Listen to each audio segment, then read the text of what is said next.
everybody, and welcome to episode 40 of Games My Mom Found. I can't believe it's been 40 episodes. I am Mike Albertin, and who is with me tonight?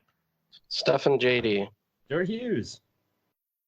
And I am Julian Titus. We haven't done any special names in a while. No. We haven't, but I just have one request for this podcast from all of you. Okay. Become my Soul Reaver, my angel of death.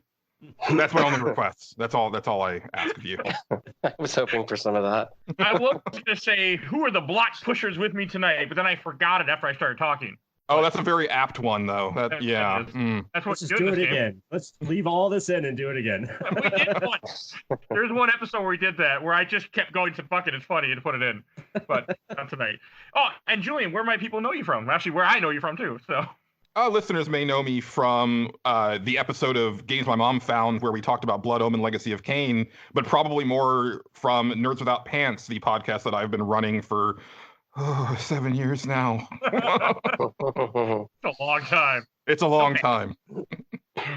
We're at like 9 months. Yeah. Yay.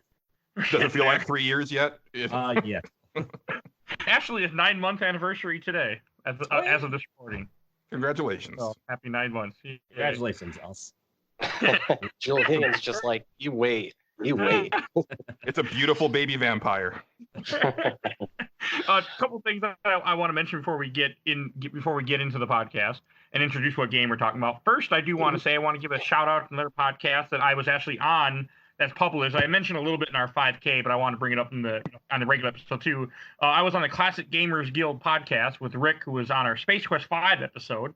So if you want to hear me get interviewed, which I didn't realize he was interviewing me until we started recording and he published it, but really cool buddy, real cool friend of mine. Take a listen to that podcast too. And also another podcast I want to mention that's also giving us a shout out. It's called the Driving With Us podcast. I got a quick thing I want to read from them. Have you ever experienced the boredom of a long commute? Well, not anymore. Two sisters, I can't pronounce these names, B and T, have taken upon themselves to combat the problem with the Drive With Us podcast, where every Thursday they post a new episode where they talk about driving and stupid things people do, and actually have a commute story I shared with them too. So get a chance, take a listen to their show, take a listen to all these podcasts, because you can. All right. Now we got that out of the way. First, Stefan, why don't you introduce what lovely game you picked out for us? Did I pick this one?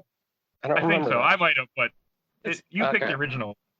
It's Soul Reaver, the second game in a long-running series that has now officially ended and didn't get an ending. Legacy of Kain, Blood Omen. Yeah. This is Blood Omen, Legacy of Kain, Soul Reaver, Legacy of Kain 2, Blood Omen 2. Defiance. And this came out. I think we all played the PlayStation 1 version, which came out in 1999, made by Crystal Dynamics for the PS1 version, which is now owned by Square Enix. Which I was like, what the hell? I forgot about that. Yep. So, there will be spoilers for Blood Omen, Legacy of Kain, probably Legacy of Kain series, but honestly, this game came out almost 20 years ago, so I think you'll be okay. Actually, this game came out over 20 years ago. You'll be okay. So, your warning. I don't feel bad. All right. Anyone want to try to give a brief summary of Blood Omen story real fast? You are Blade, and you have to kill your dad, Extra Blade, from the first game. That's so weird, but okay. I mean, that's it. Blood Omen is about a guy named Kain. I'm going to be repeating myself here, who just wants to get a Bud Light. He's killed for it, and then he becomes a vampire, and then he wants revenge, and he gets it, and then he basically destroys the world. And that leads you into Soul Reaver. Yeah. You are a vampire until you aren't. Oh, okay. That's 5 minutes into the game. That gets us caught up to where I wanted us to be in some form of fashion. We're totally caught up. Yes. First thing I do want to ask is, anyone played this game back in the day at any point before this show? No, Absolutely. Okay. The Legacy of Kain episode. I always saw the picture of this game constantly. The cover art of this game is like famous at this point. For whatever reason, this cover art of this game was so saturated everywhere, and I don't know why. Oh, hold on. I'm actually going to stop talking and fix this real quick because I know exactly what's going on, Mike. Okay, I'll take over then. Oh, wait. I actually. Now I don't know what's going on. Okay. I had actually never played this game before either. This was my first time playing it. I knew it existed, but I stayed away from the game because I never played the first one or any of them until this podcast. It's a good series. I think this game is very much of the period. Yeah, there's a lot of block pushing. Yeah, the question I have for the developers and development in general is like, do they just stop and say, well, we got to make puzzles for the game, so let's figure it out at the beginning here, and they all decided on block pushing. Yeah. Because that's essentially like 80% of the game, right? Mm-hmm. I only played half of it, by the way. Spoiler alert. Well, yeah. I also have a comment for Julian. So I was watching a video about this game. They compared this game, one of your favorite phrases, a Metroidvania. Oh, yeah. Well, one, like, fuck that word. And two, like, honestly, like, it holds way more in common with, like, the Tomb Raider series. And you know, kind of to go back to your other point about, like, the design, I think it was just kind of like, it was the style of the time. I mean, you know, they were definitely trying to learn a new language with, like, you know, polygonal game engines, but then also it was like, you know, like a lot of the puzzles in Soul Reaver, they make sense to, like, the gamer brain of, like, okay, of course I'm going to have to do this, this, and this. And all of them are like, it's like you go into, like, a room with, like, a little pieces of a much larger puzzle that all come together to solve, like, this larger room. But if you stop and think about it for any length of time, none of it makes any sense in, like, a logical fashion, just like Tomb Raider, where it's like, you're telling me that this is how the people who used to live here lived? Like, this is how they got from point A to point B on a daily basis? Like, they had to, like, push this over here and move this lever and turn this crank? Like, no, but the character has to do something for, you know, 50% of the game. Well, to be fair, only, like, the minions have to do that. All the vampires have wings. So. True, yeah. So they probably didn't give a shit about what was going on the grounds. Only Raziel had wings, and that's why you end up in this whole predicament, because your wings get ripped off and you get thrown into a lake of death. I think some of the others vampires had wings before they all got turned into weird building monster things. Yeah, you gotta imagine that in the, you know, 300 years or so between when he gets cast down and when he wakes up, like, some of them probably developed wings in that time.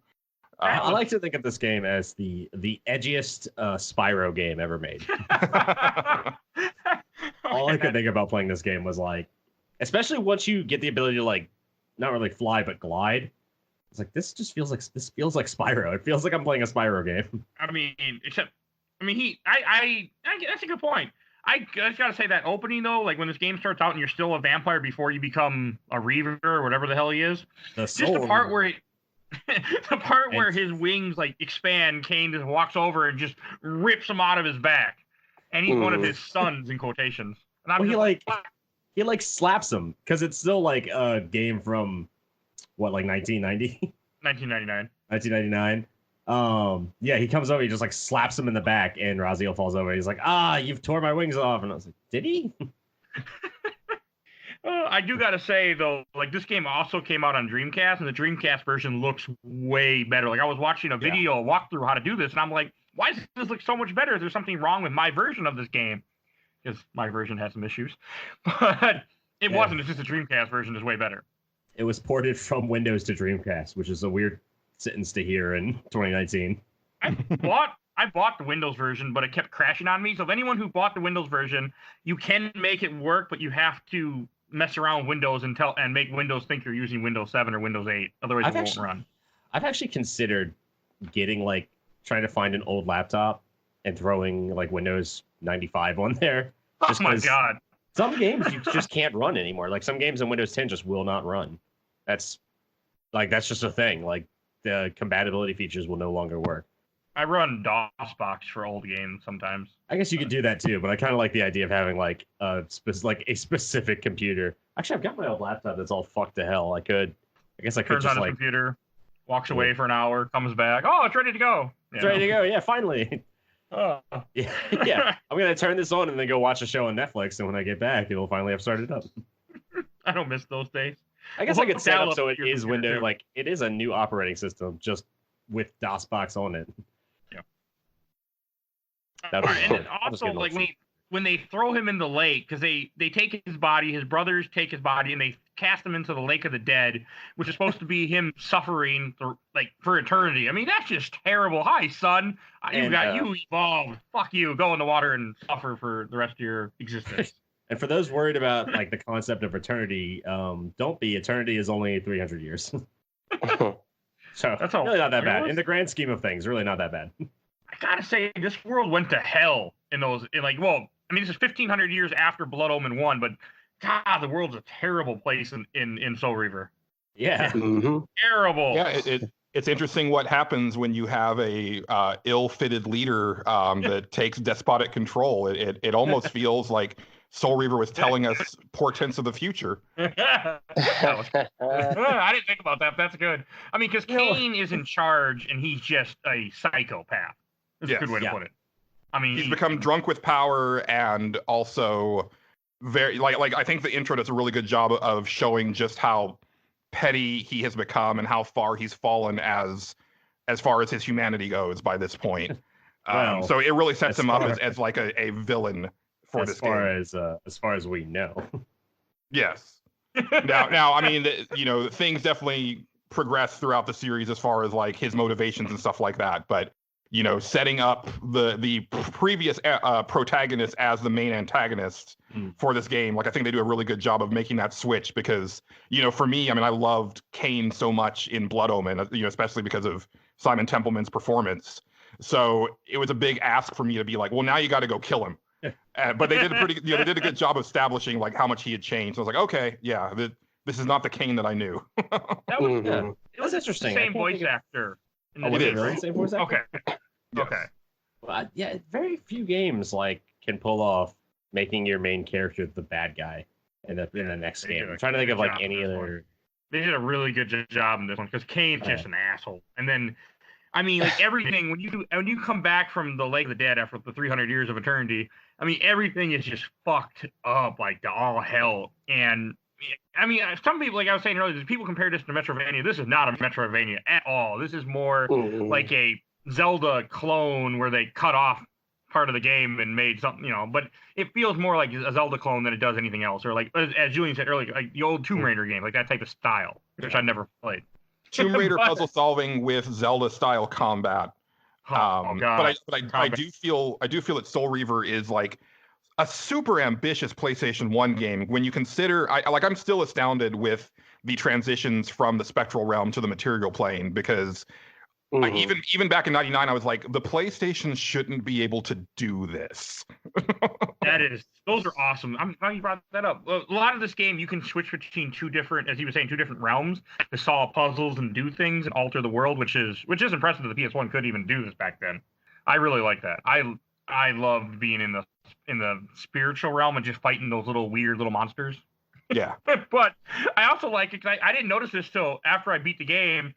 Raziel has no mouth. He has no bottom half of his mouth. Like that cloak wrapped around him is covering what should be his mouth, and he has no mouth. Like all of a sudden I realized when he pulls the cloak out, it's just his big front of it, the top half of his jaw just sucking in souls. And I'm like, oh, he has no mouth.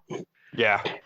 I used to have I had two they were the same company. I forget who made them, but I had it was like a 12-inch Cain figure from Soul Reaver and a 12-inch Raziel, and it was cool because you could take off his little scarf and just see like the exposed upper jaw, and it was a really neat effect. There were some really cool toys.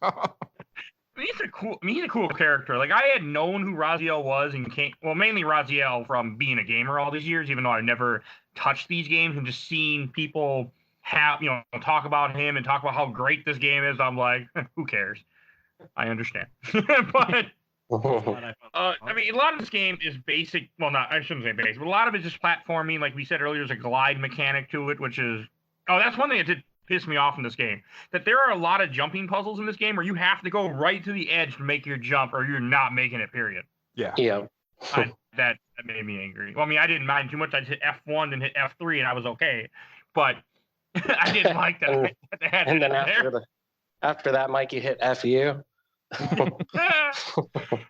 There was one point where if you play this game with an Xbox controller, this is even if you play the PC, well, maybe not play the PC version, but the version I was playing, and I had to actually change two of my buttons to the button like L2 and R2, both to L2, so he would actually be able to aim and shoot things.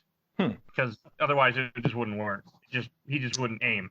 Mm-hmm. So we'll get into more of that later. There's a certain boss fight that affected. But one thing also we had mentioned, the combat in this game, like I don't personally like the combat that much until I got the Soul Reaver.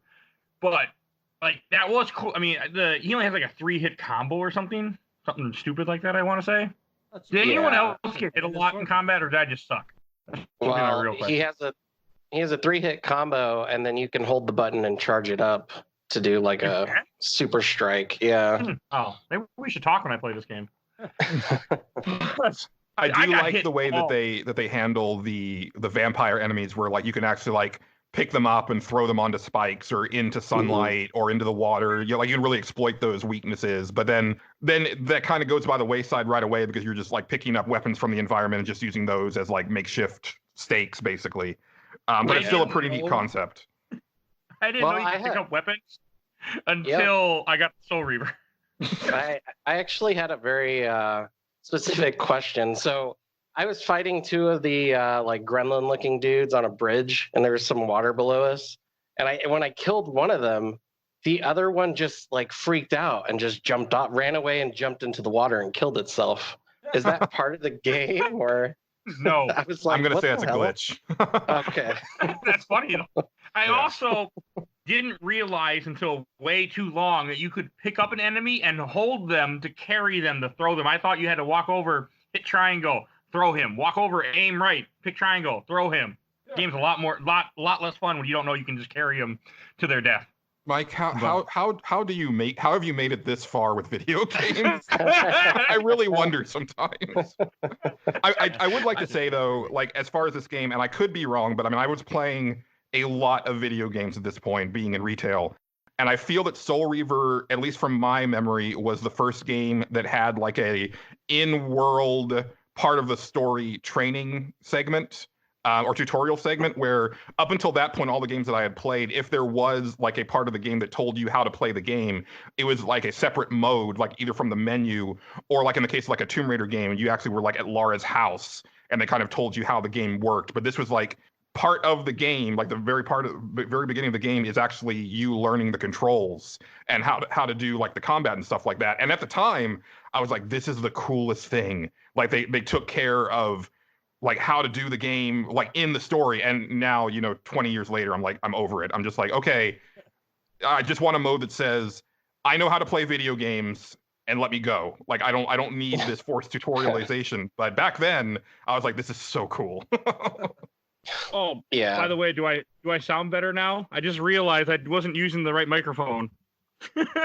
So I did the same thing, so. Oh, okay, so I didn't. So I'll put a disclaimer. Yeah, I didn't. I was sitting there talking, and I realized, wait, my microphone isn't plugged in. I'm like, what the hell? It's a little louder now as well.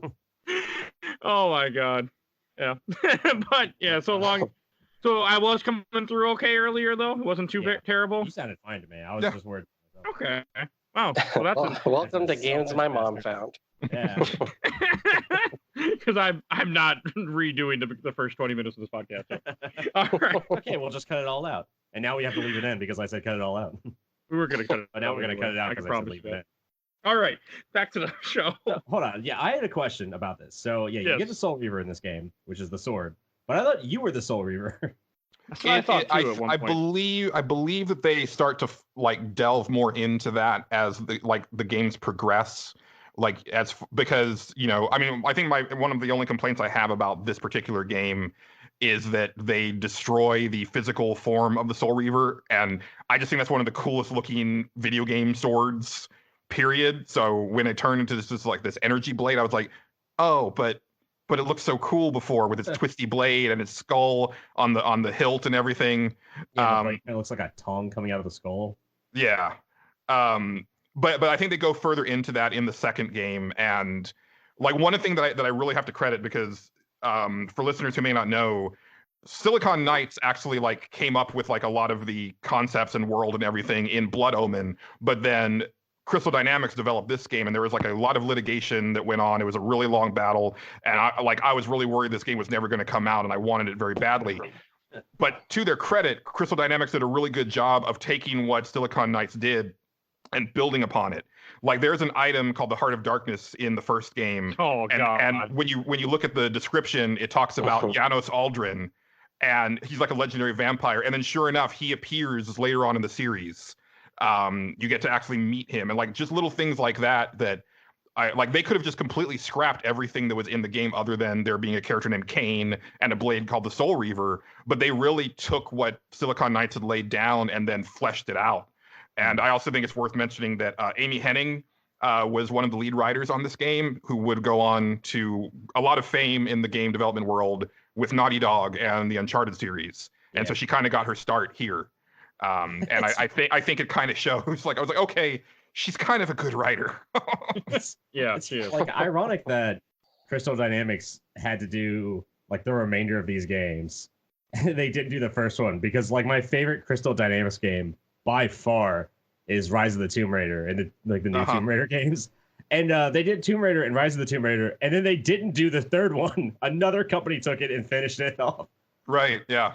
Complete irony to me. That I was like, I totally want Square Enix to let Crystal Dynamics do another Soul Reaver game, but you know they canceled whatever, and it wasn't Crystal Dynamics working on it, but they scrapped whatever was being worked on a few years ago, and that was very upsetting to me.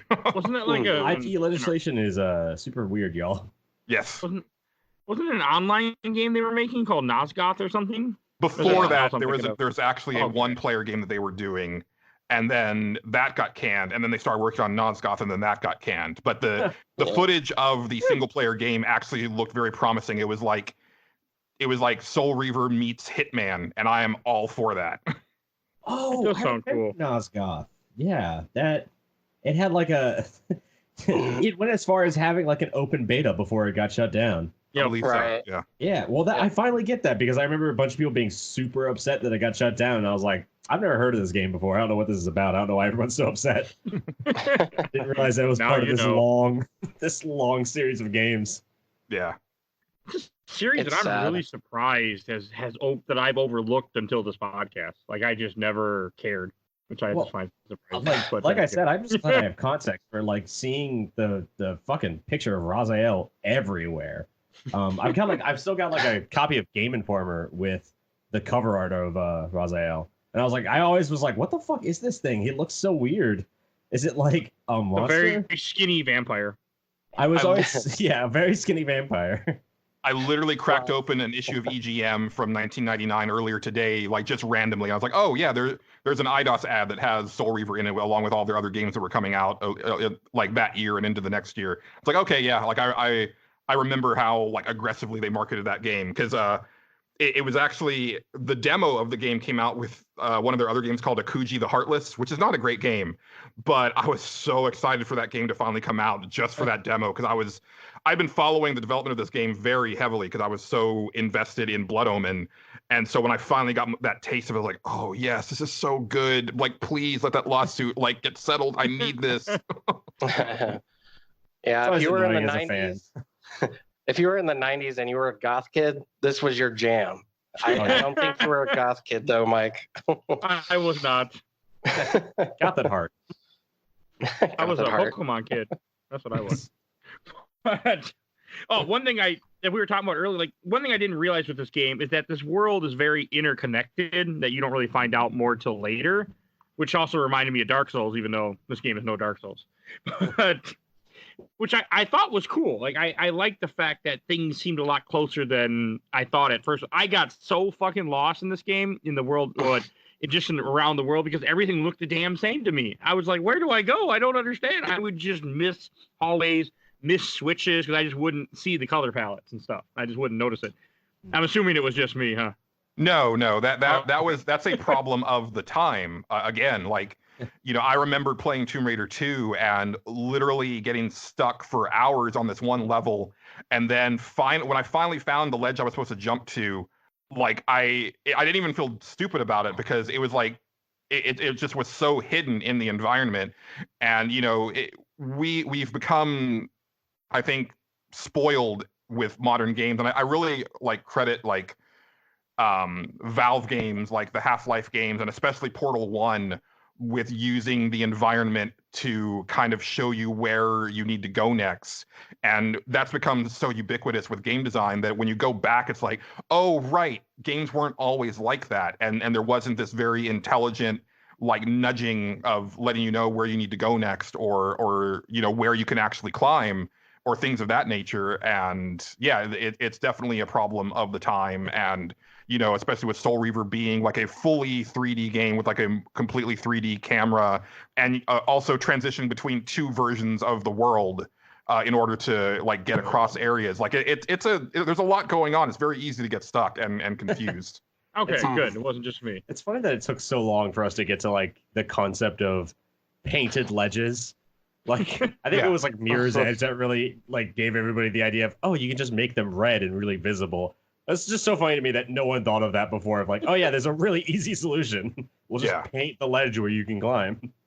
And you know, this was 99, so this, you know, we're talking like only basically 4 years into like 3D game development at this point. So it's just it's so nascent at this point. But I love that. I love the language of video games and how as things progress, there's just this established kind of unspoken rule about certain things. Like if you're playing an open world game, you press like the top button in the triangle on the face buttons to get into a car. Why? Because Grand Theft Auto did it and it just kind of works. So like, why would you do anything differently, right? Like there's just little things like that eventually become these like not hard and fast rules, but just a thing that we all have come to agree upon as game designers and game players, and it just kind of works. And so when people don't do it, it's like, what the fuck are you doing? Why are you trying to reinvent the wheel here? Like, this is a solved problem. Broke the standard. This is the standard. X is always reload. GTA has the X or the triangle and Y button for getting in the car. Yes. But they refuse. They refuse to make X, or I guess square on PlayStation, reload. They have to make it B. And right. It's like, you got the car one down. Just change the fucking reload button. Why is reload B? Reload isn't B in any game. Yeah, I was playing Devil May Cry 5 recently, and I know that it's a legacy thing with like the old Devil May Cry games, but like there's been a lot of time since Devil May Cry 1, and I was like, why is the melee button on the Y button? You put that on the X button, like every other action game. Or it's a controller. Make it a joystick. Make it a fucking joystick. We have more buttons now. Yeah. Also, another dumb thing that I did in this game, I didn't know you could impale people or even pick up the weapons. Because until I watched the video, I was just hitting them with my fist, and that's why I did not like this game at first. I thought this game was bullshit until I realized, oh, I'm the bullshit. The game's just fine. I'm the bullshit. I was I didn't know I could pick up someone and carry them. I didn't know I could pick up a weapon because Raziel cannot freaking fight unless he has something else in his hands. Like, he is not a fighter. He's a runner. Despite having giant fucking claws on his goddamn arms. Those aren't claws. Those are just little fingernails to poke people with until he has a weapon. Like, it's terrible. I didn't like it. Also, you can skip like every fucking enemy in this game if you want to. Well, not every, but you can skip a lot of them, which I did. I would just run past people and like, yeah, that's nice. Until I got farther in, then I liked fighting. If you don't give me experience, if you don't give me something to grow my character, I'm not gonna fight. I'm just gonna keep going. That's just how I am in games. I do that with most Zelda games, unless it's like a room where I have to kill all the enemies in order to like solve the room or something like that. There's really not a lot of point, because at some point you get so many rupees that there's no, like, you don't really need anything from them other than like, oh, I'm running low on hearts now, so let me go ahead and kill a couple enemies because I know that it'll drop hearts. But otherwise it's like, unless the combat is just really fun, and usually Zelda combat for me is not really fun, so I tend to avoid as much of it as I can.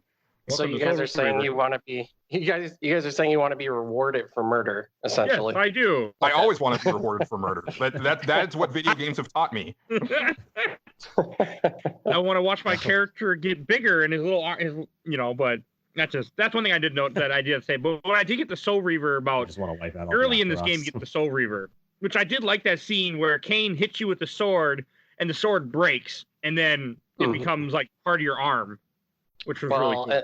And then doesn't he say a line too, like "it has begun"? Like he knows what's going on or something. Spoiler alert! Because I didn't finish the game. I'm actually. Sorry. Yeah. We'll get to that at the end. I forgot. I was like, well, yeah. And I'm like, oh yeah, you didn't beat us. You have no idea what that meant. Yeah, there's There's a reasoning for that. But Okay. also, like, I think what the turning point for me with this game, when I got to the first boss fight, I had no idea what to fucking do. And that's another thing I liked about this game, is that none of the boss fights feel like go up and punch the enemy 10 times, run away, punch them 10 more times. They're all about puzzle solving within a boss fight. Which I love. That was awesome in this game. Which stupid brother is the first boss? I can't remember. Oh, I had it pulled up. Is it Malkahim? Yeah, it starts with M. Okay. I don't know how to pronounce it. That's Shalham. Which is I have to tell this story before we go on because it's a funny story and it kind of echoes what happened to me on the last episode that I was on here. And I swear that I'm usually way more on it than this, but after I had done the Legacy of Kain one, Mike was like, "Hey, we should do Soul Reaver," but it was never like a set in stone thing. I was like, "Yeah, I'll totally do Soul Reaver when you guys do it." And then when Justin, my co-host, was on for the Mario World 2 episode, it came up and I was like, "Oh, okay, I guess that's a thing that's happening. I should probably buy Soul Reaver." But then I forgot about it. And I remember to pick it up because it's funny because we do video game cage match on my show, and somebody pitched, like, for our upcoming episode actually is going to be Soul Reaver versus Medieval as far as stepping in the steel cage. And I was like, oh right, matchup. I need to go ahead and buy Soul Reaver and start playing it, and then I'm sure Mike will let me know when we're going to record. And then literally like the day after I ordered it, he's like, "Hey, we're going to be recording on Sunday," and I was like, shit, because the game wasn't going to be coming until the following Wednesday. Oh no. And I was like, all right, let me go buy it digitally. So I got online, I bought it on PSN, and then I was like, oh shit, it's a PSP game. So let me grab my PSP out of storage. And then I found that the battery on the PSP had not quite exploded, but if you have a PSP, listeners, go check your batteries, because apparently this is a very common issue with PSPs where the batteries are kind of shitty and they basically pop out of the back of the system. But it didn't end up mattering because I was just going to like plug it into the wall. But the PSP is so old that I couldn't connect it to my wireless network, so I couldn't actually download the game. So then I went to Steam, but Steam actually wouldn't take my money for some strange reason. So I didn't actually play this game for this episode. So I kind of have to get that out of the way first. But I did watch some videos, and I actually, a friend of mine who listens to the show who's not a gamer, she asked me, like, how do you remember these games that you played 20 years ago when you played them when they came out and then beat them in a week and haven't touched them since? And my response was, I don't remember anything else. Like, this is kind of just all that my brain does.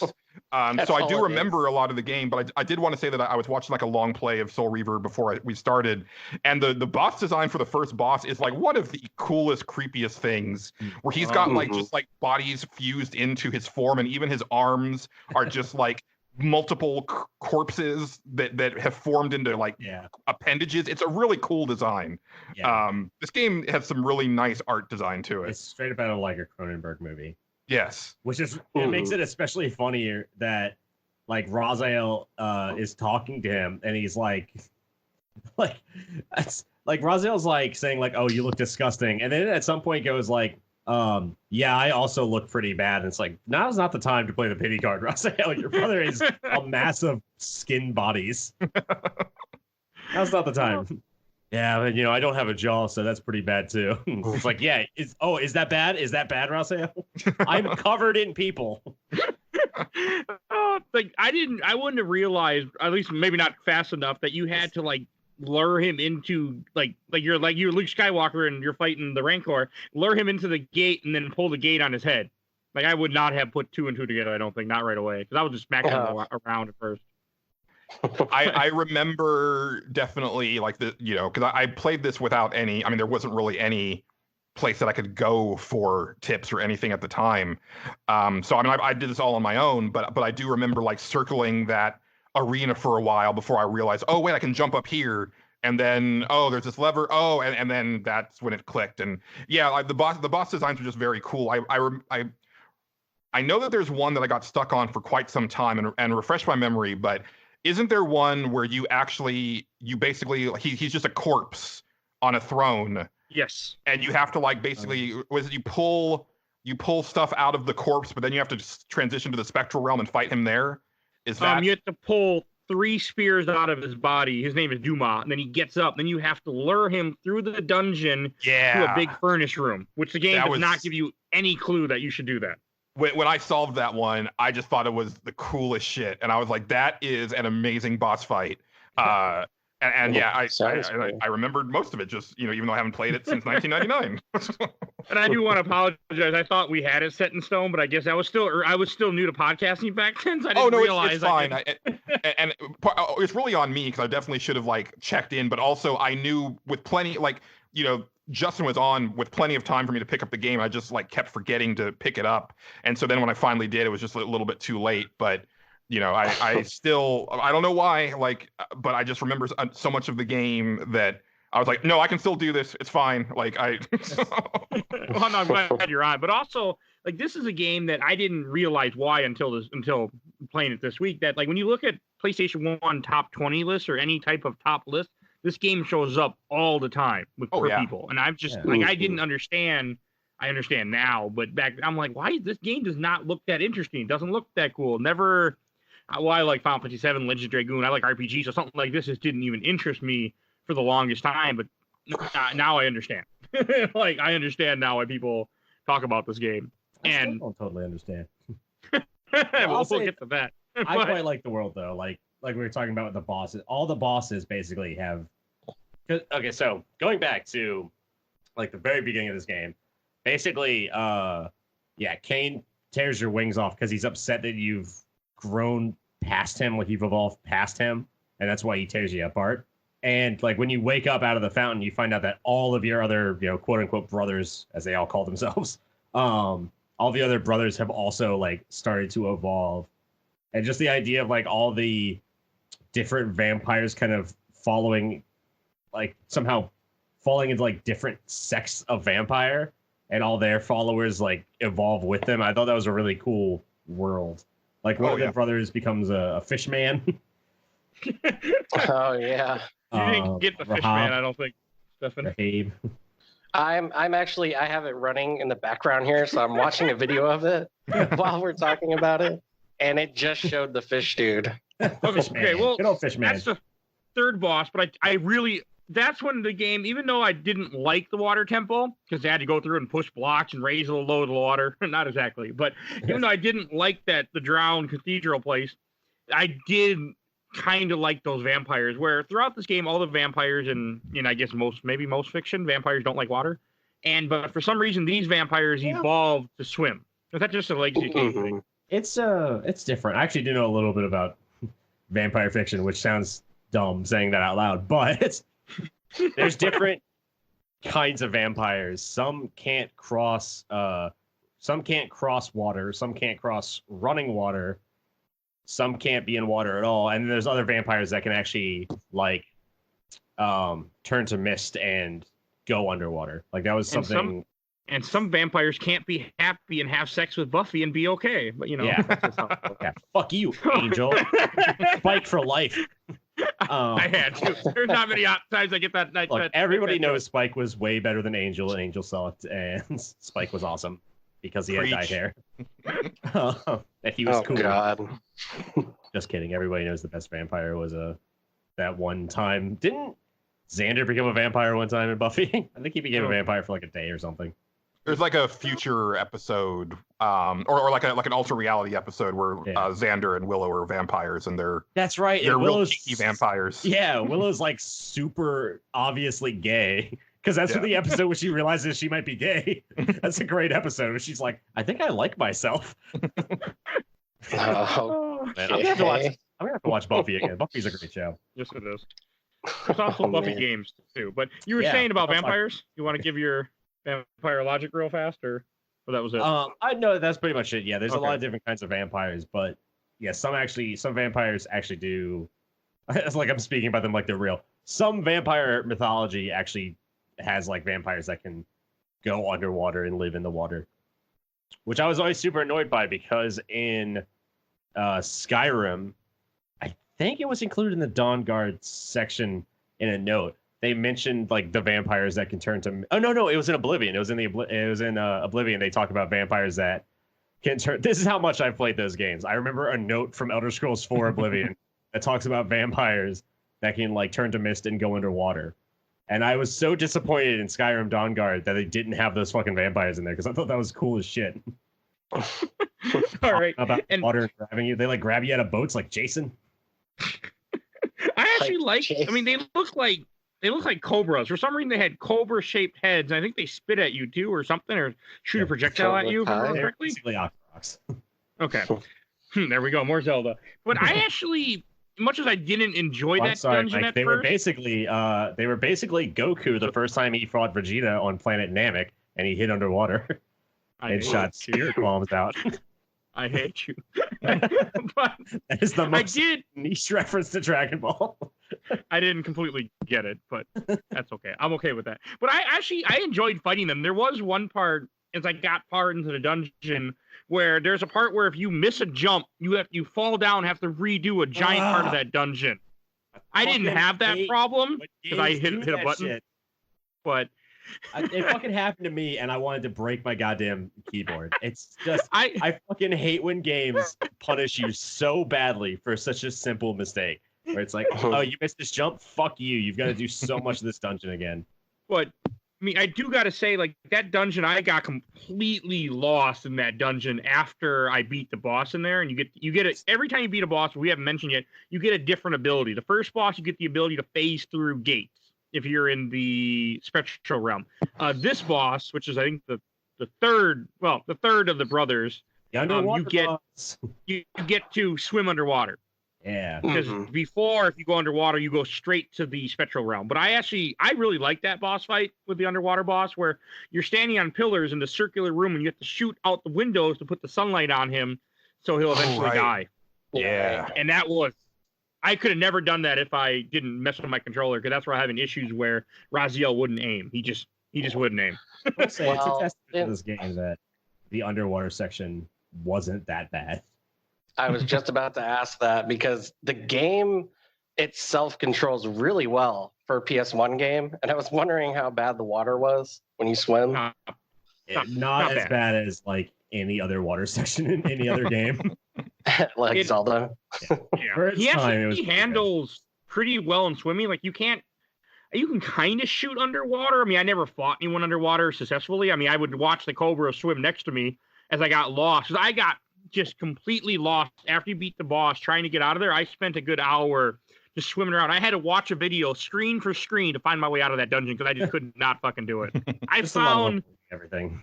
The secret fire sword by accident trying to find the exit of that place. Yeah. Which did nothing. I used it once. Well, that's definitely something that since you brought that up, that I did want to mention, and that's the fact that Soul Reaver is technically an unfinished game. There was supposed to be a lot more to the game because I think there's only like 2 elemental reavers that you pick up in this game, and I think there was supposed to be 5 originally. And so basically it was really just a situation of them running out of time and money, and I'm not sure how much of that had to do with the ongoing legal battle between Silicon Knights that maybe it stopped development for a time or something like that. But yeah, there are huge sections of this game that are just basically missing, and we'll get to it eventually. But like it literally ends in a cliffhanger, and it's not because of like a to be continued type thing. It's literally a okay, we're done, goodbye. It's literally that type of situation. Yeah. It's super disappointing. Basically, it does. Like it legitimately, the game ends on like you walk into an area and it's like, and that's a story for another time. Okay, bye. Yeah, it is literally that. Like it shuts off. It's like so this game goes to credits, and you legitimately feel confused. I was like, oh, they're doing a thing. Like this is a bit. Like I thought the game was trying to pull the trick on me. I didn't realize the game was actually over. Yep. Because I guess we'll just go ahead and spoil it now. But yeah, you're going after Cain, and god damn it, it's so stupid. I hate talking about it. You're going after Cain, and like throughout the entire game, the Elder God has been telling you like, kill Cain, Cain's a bitch, kill Cain, and you get there and you're like, why did you? Well, you say it more like Shakespearean, but you're like, hey, why'd you rip my wings off? And he's like, oh, I did it for like secret reasons that you don't understand. Anyway, let's go into this time machine. Okay, game's over. Also, the Elder God is what resurrected you from the, I don't think we mentioned in this episode yet, from the lake in the beginning that makes you into the Soul Reaver. Or the Elder God whatever the hell you are. is basically Eldritch Navi from Cthulhu? Yeah. It's basically the Cthulhu version of Navi from Legend of Zelda. And I'm not sure if I don't think they ever actually like put these together, and I don't know if you're supposed to put this together or not. But the voice actor of the Elder God is Tony Jay, who also voiced Morbius, who is the person who resurrected Cain in Blood Omen. And I'm not sure if it's supposed to be an implication that he is basically the spirit of Morbius, who basically changed into this other form and now wants revenge on his killer. I don't know if that's intentional, because I just thought it was very interesting that of the, two returning voice actors, he's one of them, but playing technically a different character. And I just felt that was very interesting, but I don't know of anything in other games or in the lore that actually specifically says, hey, this is the guy who created Cain and now he created Raziel out of spite. But that's always the impression that I got. That's a really interesting point, because that would fit in the story of this game. Yeah. Well, I want to touch back on the ending. Well, maybe we can just kind of go through it, I guess. So as he was kind of saying, but plus you go to the Oracle Cave, which are from the first Blood Omen, and you also go to an exact room. Well, it looks a lot different, but it's from the first Blood Omen with this thing you have to circle around to get it to spin to open a door, which is really stupid. Yeah. Which ends up leading, after more block puzzles, leads to a dungeon, leads to the time machine, where you're just running around in this downward spiral place where I kept getting lost and couldn't figure out which way I go.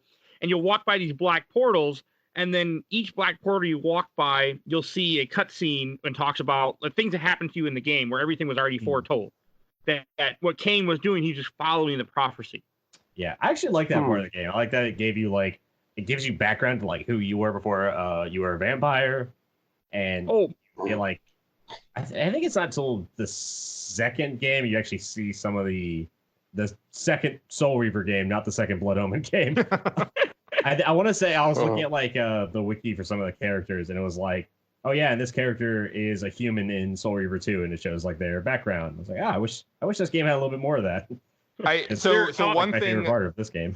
One thing I'm going to ask kind of vaguely, because I don't want to spoil anything if it's actually a Soul Reaver 2 thing, but I want to say it's this one. So I'm going to ask, is there a part in this game where Raziel finds out the truth of the origin of his brethren? Yes.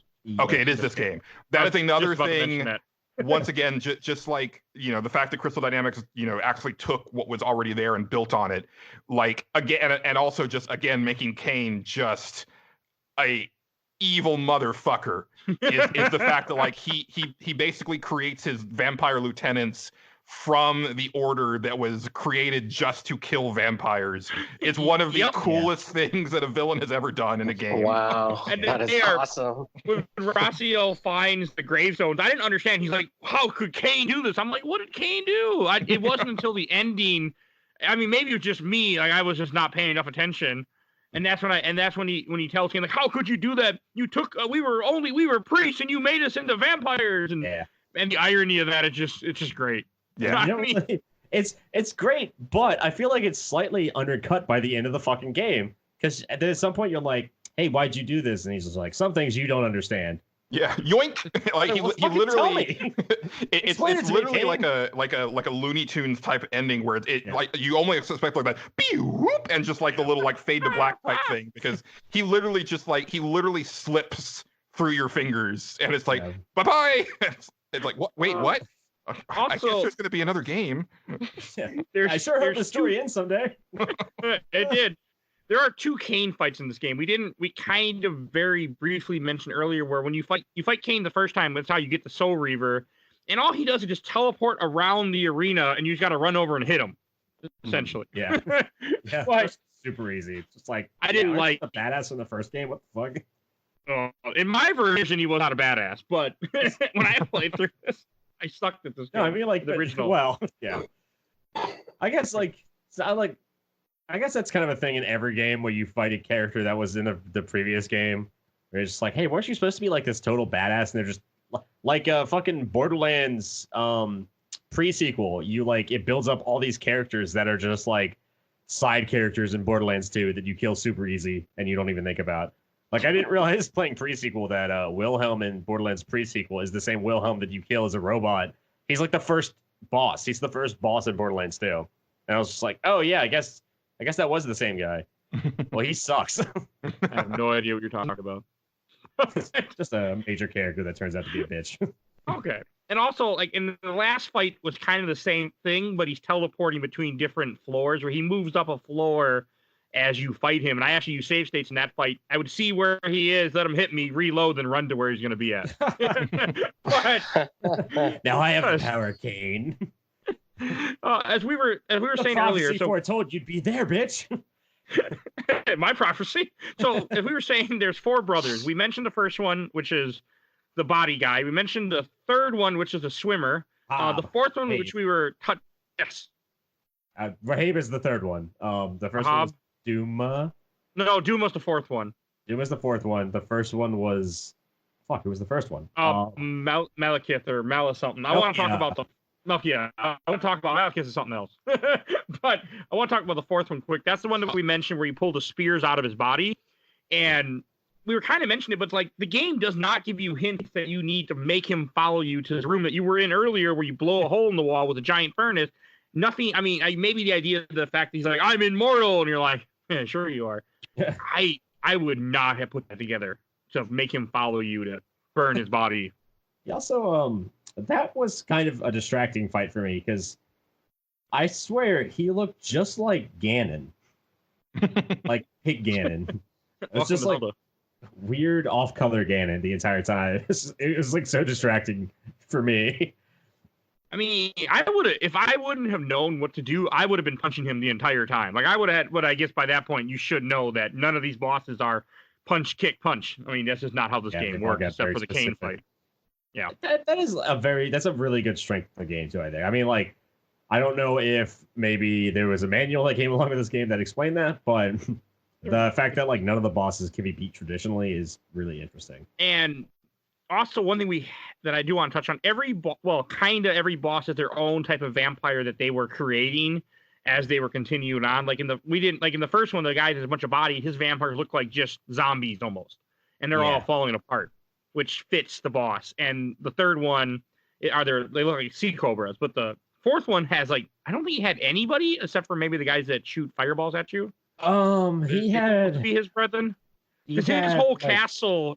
Everybody's dead because he killed everyone and just got impaled himself, and all the humans just left. Yeah, to me they look like gargoyles or something. Yeah, the Doomahim. Yeah, it's pretty easy to know which. They do a pretty good job of explaining like which enemies are which, because Duma's followers are all called the Doomahim, and Zephon's followers are all called the Zephahim. It's not the most clever naming strategy, but. The fact that they are all their own, like, very unique, very individual clans that exist in this world is very interesting to me. It was the second one, the one that Stefan did.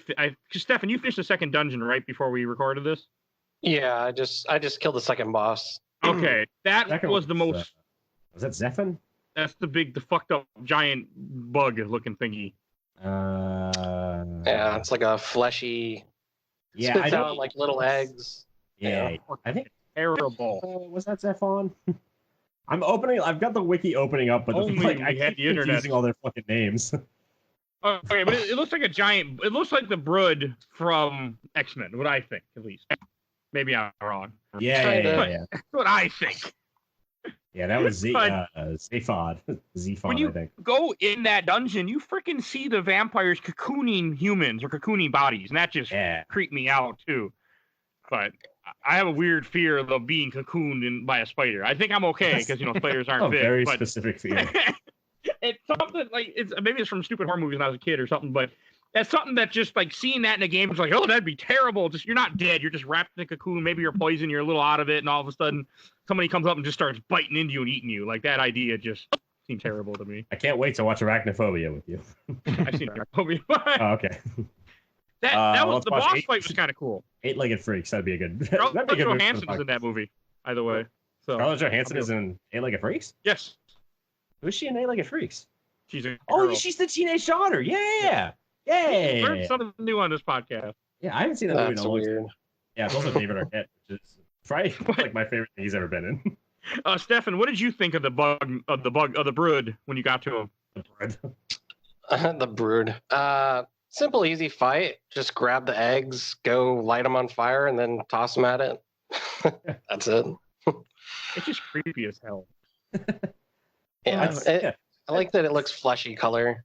Yeah, there's something significantly funny too about like Zephon's only weakness is by lighting his children on fire and throwing them at him. like he's such a creepy boss, but I thought that was just so funny. Like, I had to think about that. It was so like the perfect dark humor is like, yes, my only weakness, my children. No, I'm on fire.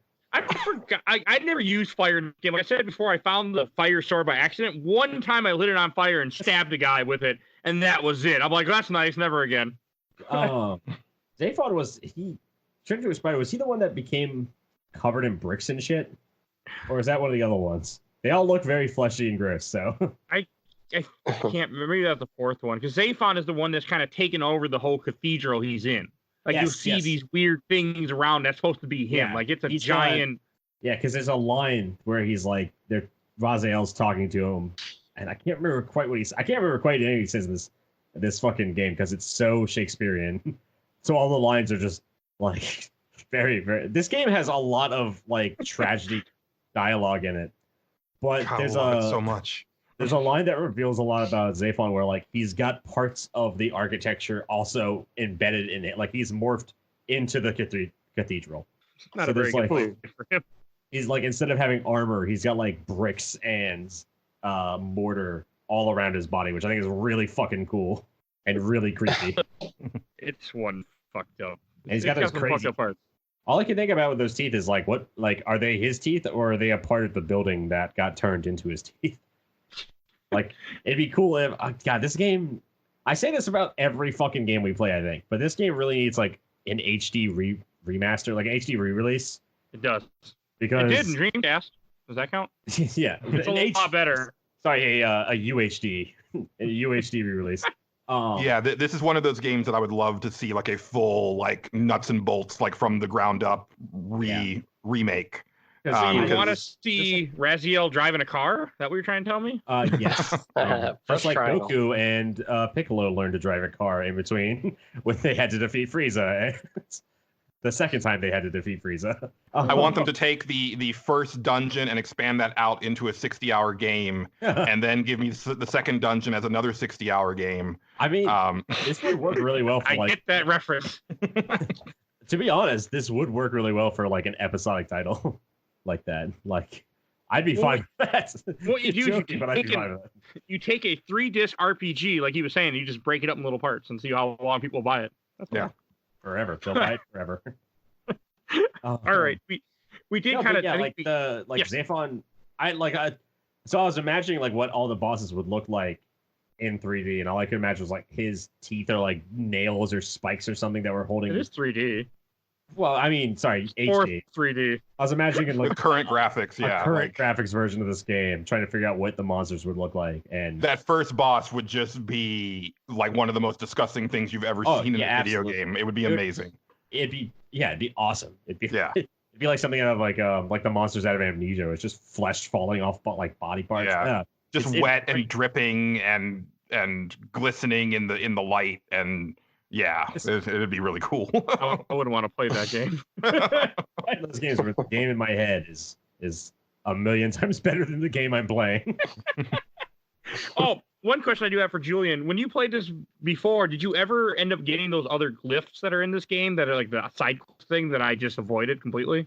I don't know if I got everything because I've never been a big completionist, but I know that I did a fair amount of the game just because I loved it so much. It's funny because, I was thinking, you talked about the block puzzles and stuff like that. Like I have one story that I've told this on Nerds Without Pants before, but I remember it so distinctly where I got stuck on a puzzle and I was on it for like maybe an hour or two at home. And then I went to work the next day. I worked at a video game store called Game Fellas. And I'm just working my regular shift. It was like a 10 to 9 type shift. And I remember I went to the bathroom and I'm midstream and I'm like, that's it. That's what I got to do. And then I go home after, that night and I fire up the game and sure enough, that is the thing. And I will always remember that moment, like midstream, like the answer came to me.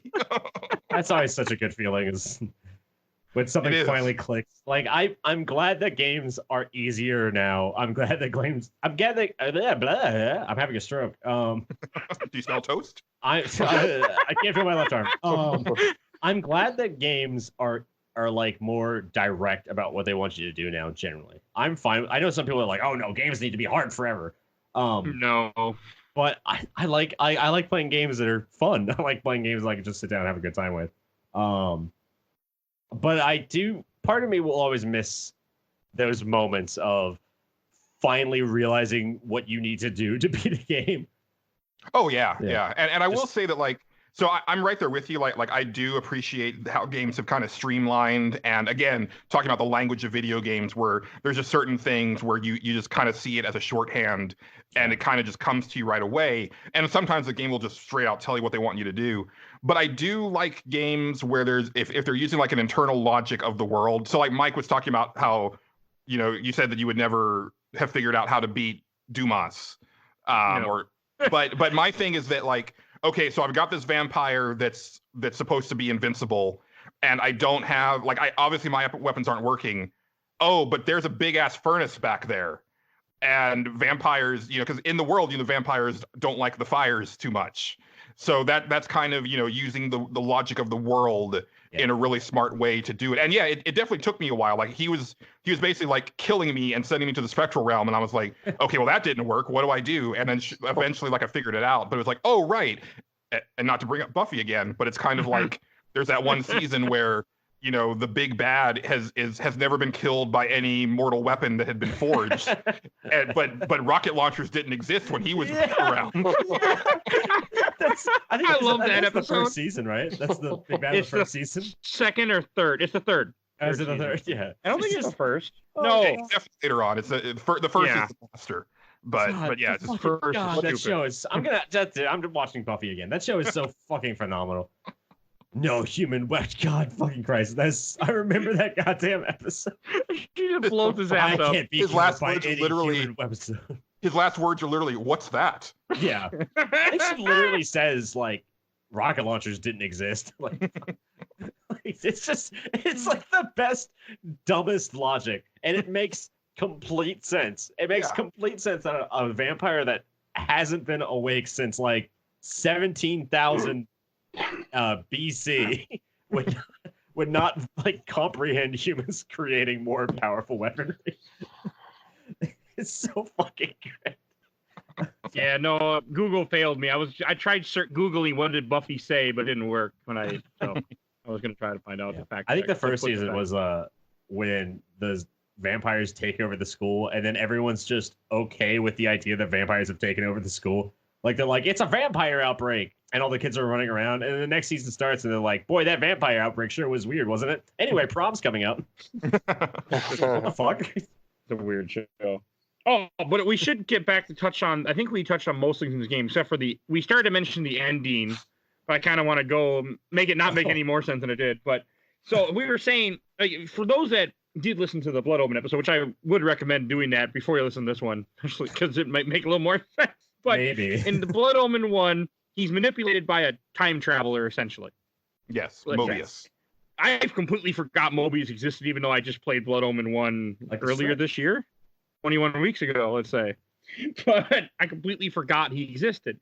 And when you get to the end and you find out that everything that Raziel was doing, that Cain did to Raziel, was all prophecy, and this is what he was meant to do. And it's right after that, then Mobius just shows up randomly behind you. And doesn't he say something about, I'll explain it or something before it says to be continued?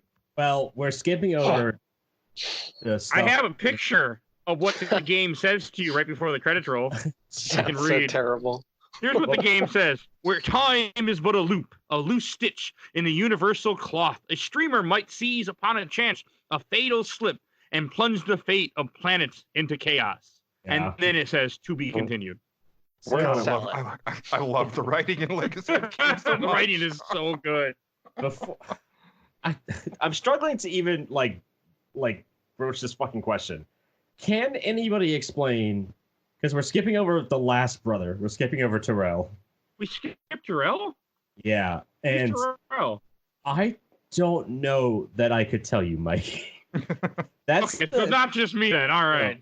That's the one who like you have to go through the fucking time machine and kill him in like 4 different timelines, and in the third one you find out there's like a paradox. And are you sure this is Soul Reaver, not a different Soul Reaver 2 or something? I don't remember this. I think this is the end of this game. I think it's before you fight fucking what's his name? Kain. Dumas is the last fight you do. I fought before you go to the boss fight. Is it the final boss fight? Yeah, you're talking about something else. Is Terrell not until Soul Reaver 2? That might be a Soul Reaver 2 thing. Okay. I was like looking at the wiki and I was like, I don't remember this in the game, but this game is so fucking weird that it could be in the game and I would have no idea that it wasn't in the game. Like I was reading the wiki, I was like, I don't remember fighting Terrell at all, but this sounds familiar and it sounds like something I would have done. They talk about Terrell, they talk about Terrell's offspring, but I'm going through all the boss fights. You find Terrell's like Tombstone too, right? With the other guys. I think so. Yeah, Terrell's not in this game. No, Terrell is in the game. He's in the beginning because he's one of the guys that tears your wings off. That doesn't count.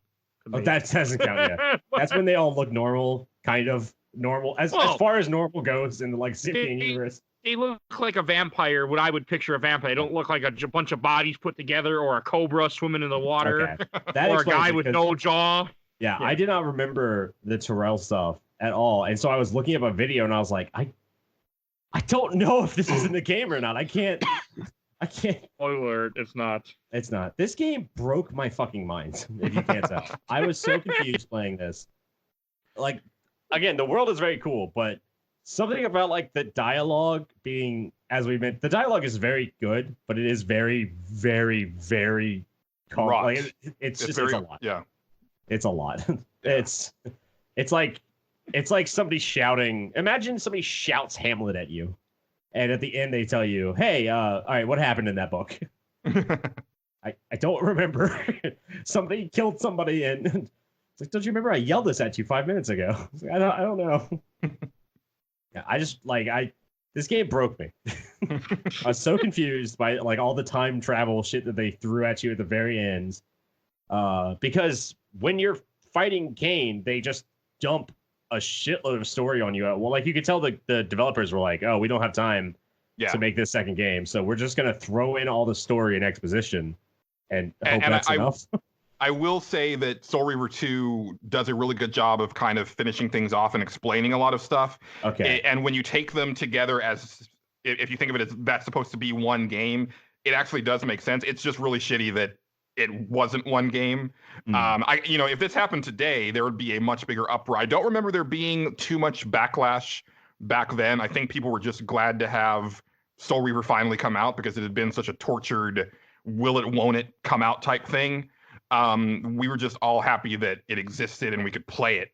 But I was definitely bummed when I got to the end, but it wasn't like it was now, where like now, there'd be like people with the pitchforks, like wanting refunds and stuff like that. It definitely wasn't that at the time, but yeah, I can't. But it is a bummer. And I will say that like Soul Reaver 2 is a really good game. I was telling Mike before we started recording, like the series is pretty darn good. I would say the only like bummer is Blood Omen 2, and even that has its moments.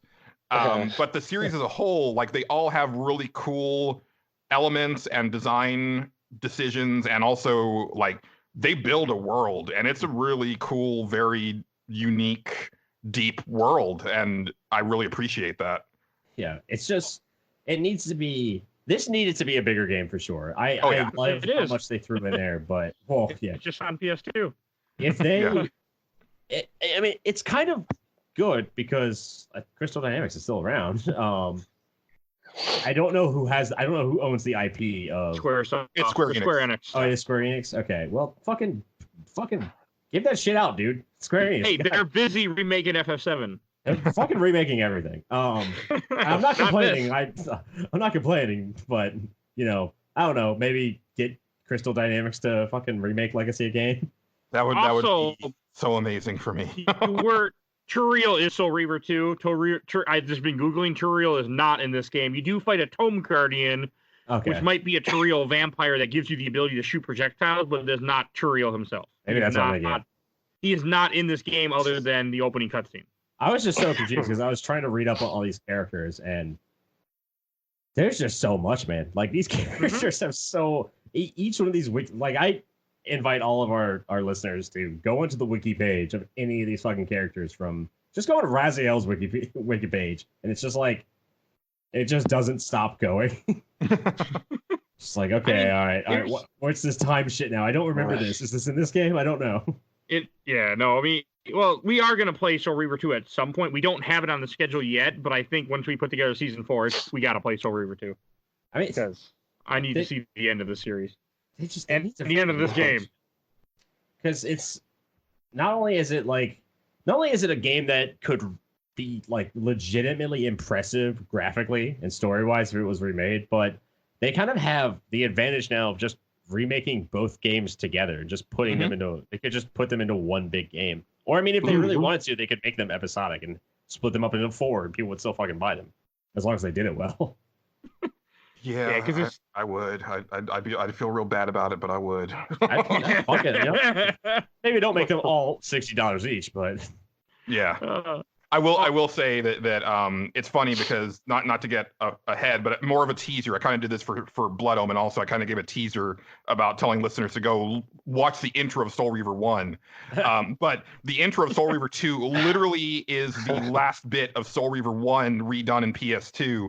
But then you have a discussion with Mobius at the beginning, and this is PS2 now, and I will never forget watching him talk, and I was like, wow. His tongue is rendered and it moves like a real tongue. Yeah.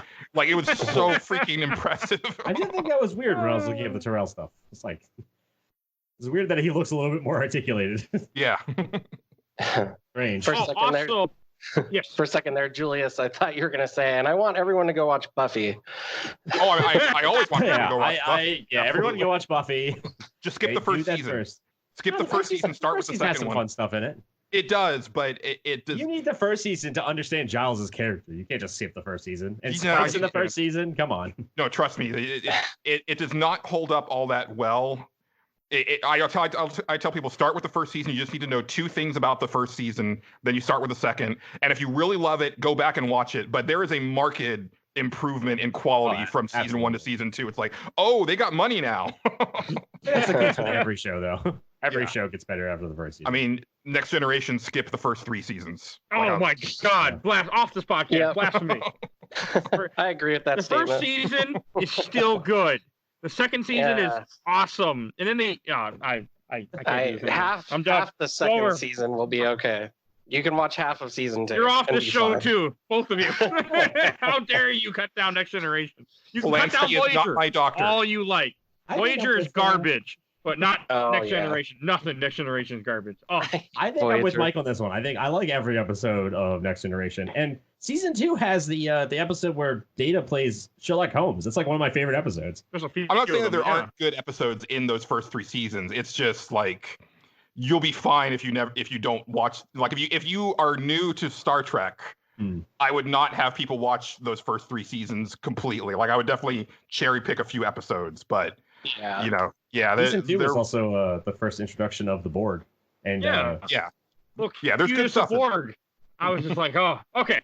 Yeah, Q fucking brings the Borg. Fuck Q. Brings the Borg into the fucking space. God damn it, Q. All right, enough Star Trek. But I got a couple last things I want to say about Soul Reaver before we move on to some questions. First thing, anyway, that's enough about Star Trek Next Generation. Now let's talk about Star Trek, the original. I don't like the original, but. It's a different show, man.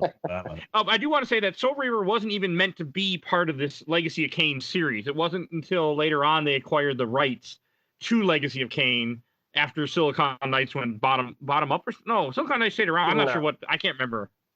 Something happened. No, Silicon Knights was still around. I don't remember that it was not intended to be a Legacy of Kain game. Like, I thought that was always the reasoning for the lawsuit, because again, like we had said in the first game, like it clearly says, like in the title, like before the title screen, that the characters and world of Legacy of Kain were designed and developed by Silicon Knights. And now I don't know what type of deal they had with IDOS, as far as, you know, they seem to think that they had some sort of ownership over that stuff. Clearly they didn't. Right. But it always, like, I mean, I would have to go back and look, but my memory is that it was Soul Reaver was always going to be the next Legacy of Kain game, but Silicon Knights was like, no, you can't do that because we created Legacy of Kain and it's our thing, and they were like, no, it's not, it's an IDOS thing. But as it was, Silicon Knights continued until, you know, I mean, they created 2 Human and X-Men Destiny, and No, Soul Reaver was supposed to be something else. It actually even had a name for it. Shifter, but then they changed it to Legacy of Kain. Yeah. At the request of company executives. I thought there was maybe more to it. I unfortunately spoke, and then I realized the words weren't in my brain, and I was like, wait a second. Well, Mike's like, wait, I gotta plug my brain in right next to my mic. Legacy of Kain Dead Sun was supposed to come out in 2000, or it was canceled in 2012, but that was supposed to be like the modern version of it. I'm trying to figure out why Square Enix canceled it. I remember hearing about that because Square Enix canceled the game after they'd worked on it for like 2 or 3 years. They worked on it for a long time. Yeah, Square Enix has this weird thing where, one, they're not very confident in their Western acquisitions. Yeah. And then also they have these very bizarre inflated expectations, like, you know, famously, like Tomb Raider 2013 sold better than any other game in the series, but it still wasn't enough for Square Enix's like projections, and so they considered it a failure. But it's like, if you look at the sales numbers, it sold more than any other game since Tomb Raider 2, and it sold, I think, like 4 times as many as Tomb Raider Underworld, which was the game that came out before that one. So it's like, guys, what were you expecting? Like, that is a phenomenal hit for that series. Capcom does the same thing with Resident Evil as well. Like, they always say, Resident Evil 7 should have sold 10 million instead of 4. It's like, Capcom, you've never sold that many. I don't know why you thought you were going to. Yeah. You have a very specific fan base. You're not making games for everybody. Exactly. According to this, Stefan, though. According to this Wikipedia article about it, Square Enix said that they canceled Dead Sun because it, quote, just wasn't the right game at the right time, end quote. Right. Which is the most non-explanation I've ever heard. Why did you do this? Stupid. Nah, not right now. Go look up the footage from that game, because it actually looks like a game that was a little bit ahead of its time. Yeah, it looks phenomenal. Like, Mm-hmm. I remember seeing some video of it, and I was like, this just looks like better. This looks like Devil May Cry if it was made 2 years in the future. Yeah. Oh, there is one thing that I can't really talk about because I'm me. What did you guys think of the music and the sound effects in this game? Because my version of sound effects had Julian talking about he loved Metrovania as a phrase. So that was, I gotta be honest, the first Legacy of Kain actually surpasses Soul Reaver in music. And maybe even sound effects. I'm sorry, can you not hear what you're doing? Because I'm this is just the music in the game. Oh man, I really like the music in Soul Reaver. As I was listening to that or watching that Let's Play, I was like, man, this I had forgotten how much I like this music. Now I will say, sound effects wise, like, I thought it was interesting and very distracting that Raziel has these very noticeable footsteps. Like he kind of pads on the ground, but it's a very loud sound effect considering like what else is going on. If I could turn the sound effects down in this game, I probably would have loved the sound design of it. But everything was so loud and over the top. Like me just going bah, like that's the fucking wind. That's what the wind sounds like. It's like it's just stirred a little bit. What I would do is I'd have the earphones out until a cutscene started and he started talking, then I plug it back in, listen to him, then I go back to listening to whatever I was listening to. I mean, I can't blame you for this game. Like, it's so hard. It's so much noise. It's so much noise going on. Mm-hmm. Maybe it's like Maybe it's like that thing where you lose one sense and another sense becomes strengthened. Like he loses his sense of taste, but Lost his his sense hearing of jaw. becomes way higher. I did not realize he didn't have a jaw till way too late in this game, and I was like, he has no jaw. I never knew he didn't have a jaw. It's in the original cutscene, like before he puts the scarf on, but then also like, you know, when he's inhaling souls, like you can, I mean, it's just like this open maw. So you can definitely see it if you rotate the camera. We didn't mention that, but when you kill monsters in this game, you absorb their soul because you're a Soul Reaver, and that's what heals you. And you also lose health constantly unless you're at full health after you unlock the Soul Reaver. Then you stay your full health. So we didn't mention that either, which just plays a big part in this game. Another nod to Blood Omen. Like again, like now realizing that like this wasn't originally a Legacy of Kain game. I'm now even more amazed at how much it is a sequel, because it, you know, just there's so much that carries over from the first game, and it's like if it wasn't originally intended that way, I'm floored. That is news to me, and I'm like, wow. I knew that since going in. Well, there are some weird, bizarre enemy types too. I think one of the enemies in this game is like a caveman with troll eyes, and like it has a hairy bald head. I don't even know what it is. I don't even know what you're talking about. I think it's not the Zephanim or the Rosalim. You did remind me of something I did want to mention. Oh, you're talking about the things in the spiritual realm. Yeah. They run around after you kill them, and then until you suck them in, they're like, "Help me!" And then you suck them in. Yeah, they're weird. Sir. I thought those were those human spirits? I didn't know what was going on with that. I have no idea. They're just that's weird character design. This is a question more for Julian. I had found by accident there's a human fortress in this game that I found out you actually don't need to even go to. Did you ever go to it when you played this game back in the day? I don't remember. I'd have to take a look at it, but that's pretty interesting because now knowing that it wasn't intended to be a Kain game originally, it does kind of explain to me, because I think at the time I just thought, oh well, it's been like 1,500 years since the last game, so that's why the world looks so different. But there's not a lot of actual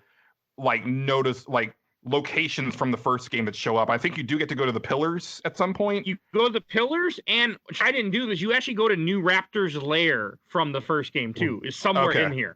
I never found it. Those are the guys with the flamethrowers. Yep. There's like two kinds of humans left. One has a crossbow and one has a flamethrower. And there are cultists that we didn't talk about that don't. If there's like a morale compass, I think in this game, I think that's very loosely. I think because someone mentioned it. Does it change? Someone mentioned it in a video I was watching where if you kill the humans in the human fortress, there's a moral compass. I don't know if it changed anything, but I don't know if that's true or not. But I do know that when you go in the human fortress, besides the flamethrower guys, there's also a peasant that you can just kill like you're playing Blood Omen 1 and suck their souls, which I did. Then I reloaded because I'm like, there's nothing here. I'm lost. Help me, kind sir. It'd be great if there's a very specific order of things you have to do with the morality compass to get the full ending of the game. It's just no one's found it. It's called a PS2. Like 50 years in the future, and people will just some random kid in a basement will be like, "Oh my god, I beat the game and I got an ending." All right. Do you have any last things you guys want to say about this game before we? We'll still talk about it, but I want to move on. You guys ready to move on to questions and comments, memories? Yeah. All right. I was surprised how many people commented about this game. So a couple I'm going to read a couple memories real quick, then I'll have a question I'm going to ask. First from Anthony Wayne, he said, "First game me and my dad ever beat together." I really like reading stuff like that when people, because God, I can't even remember the first game me and my dad beat together. Maybe Turtles in Time, but that's another. Good game. Nice. Another one from Mike Otison. Love the writing in this series. The first one is pretty straightforward, but the next two go all wibbly wobbly, timey-wimey. Yeah, it is awesome. That they do. That was great. It gets. I don't know anything past Soul Reaver because I had never played Soul Reaver 2 or Blood Omen or any of those yet. I can't wait now, but I've heard enough. Which I also got to say, how many? I want to ask this question. How many people didn't know anything about the series? Like, I somehow stayed in the dark about what the series was until this podcast. Somehow. I mean, me. I always saw I always saw the cover art of this fucking game and the picture everywhere. Sorry, that's what I was trying to talk about at the beginning. My mic just started cutting off for some reason. That's because I wasn't using a microphone. Apparently, yeah. I saw the fucking art for this game everywhere, and I always saw Raziel, and I didn't know he was fucking Raziel. I didn't even know he was a vampire. I didn't know what the fuck he was. I was like, oh, that's a weird like zombie demon thing. I just never knew. And then literally while playing this game, when the game fucking started and he falls into the pit and comes out and he's like a wraith, I was like, oh, that explains everything. Out loud. It was literally like you and fucking Stefan from Degeneration. It's just, okay. Now I understand. Now I get it. Well, here's a story that I really did like from that I like stories like this from Christian Emmons.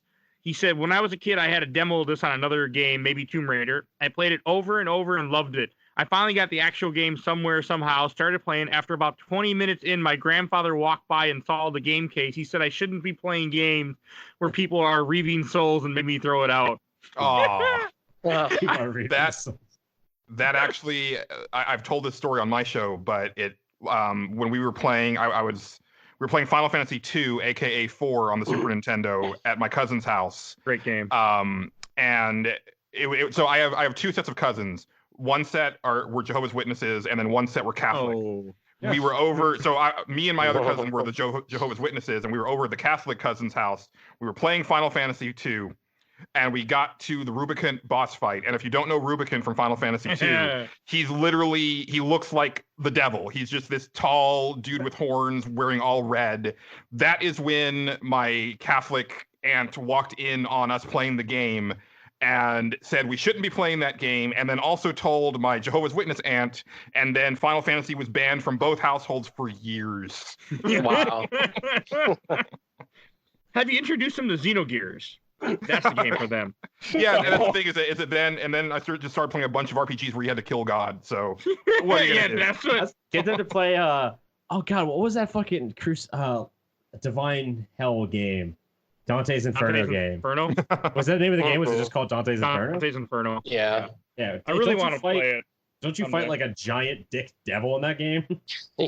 Yeah, and a topless Medusa head or something. You fight a bunch of I think dead babies even come out of her nipples at some point. The devil, and he's got like a dick that's like 3 stories tall or low. It's something. That's something I was not expecting out of Dante's Inferno. I've always meant to play that, but hey, that's some devil dick.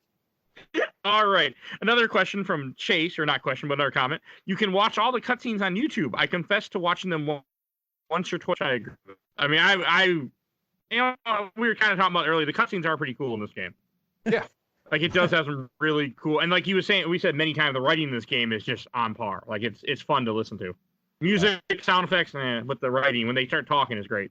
Yeah, it's pretty impressive. Like, I don't know. I'd be curious to see like what kind of research they did. Like, I wonder if they read a ton of Shakespearean era books or something to get that dialect down pat. Because I mean, there's a lot of fucking dialogue in these games. Well, and it's like I had mentioned in the last game, like the voice actors that they are using are stage actors. With the exception, well, no, I think he might be too, but I didn't mention that Raziel is voiced by Michael Bell, who, like, for me, like, his claim to fame is that he played Prowl in the original Transformers cartoon, and he's also in, like, the Smurfs. He was in, like, a bunch of 80s cartoons. You call that a claim to fame, you say? Oh, yeah. I mean, Transformers, man, that's, like, my shit. Like, that was my childhood thing. But he... not mine.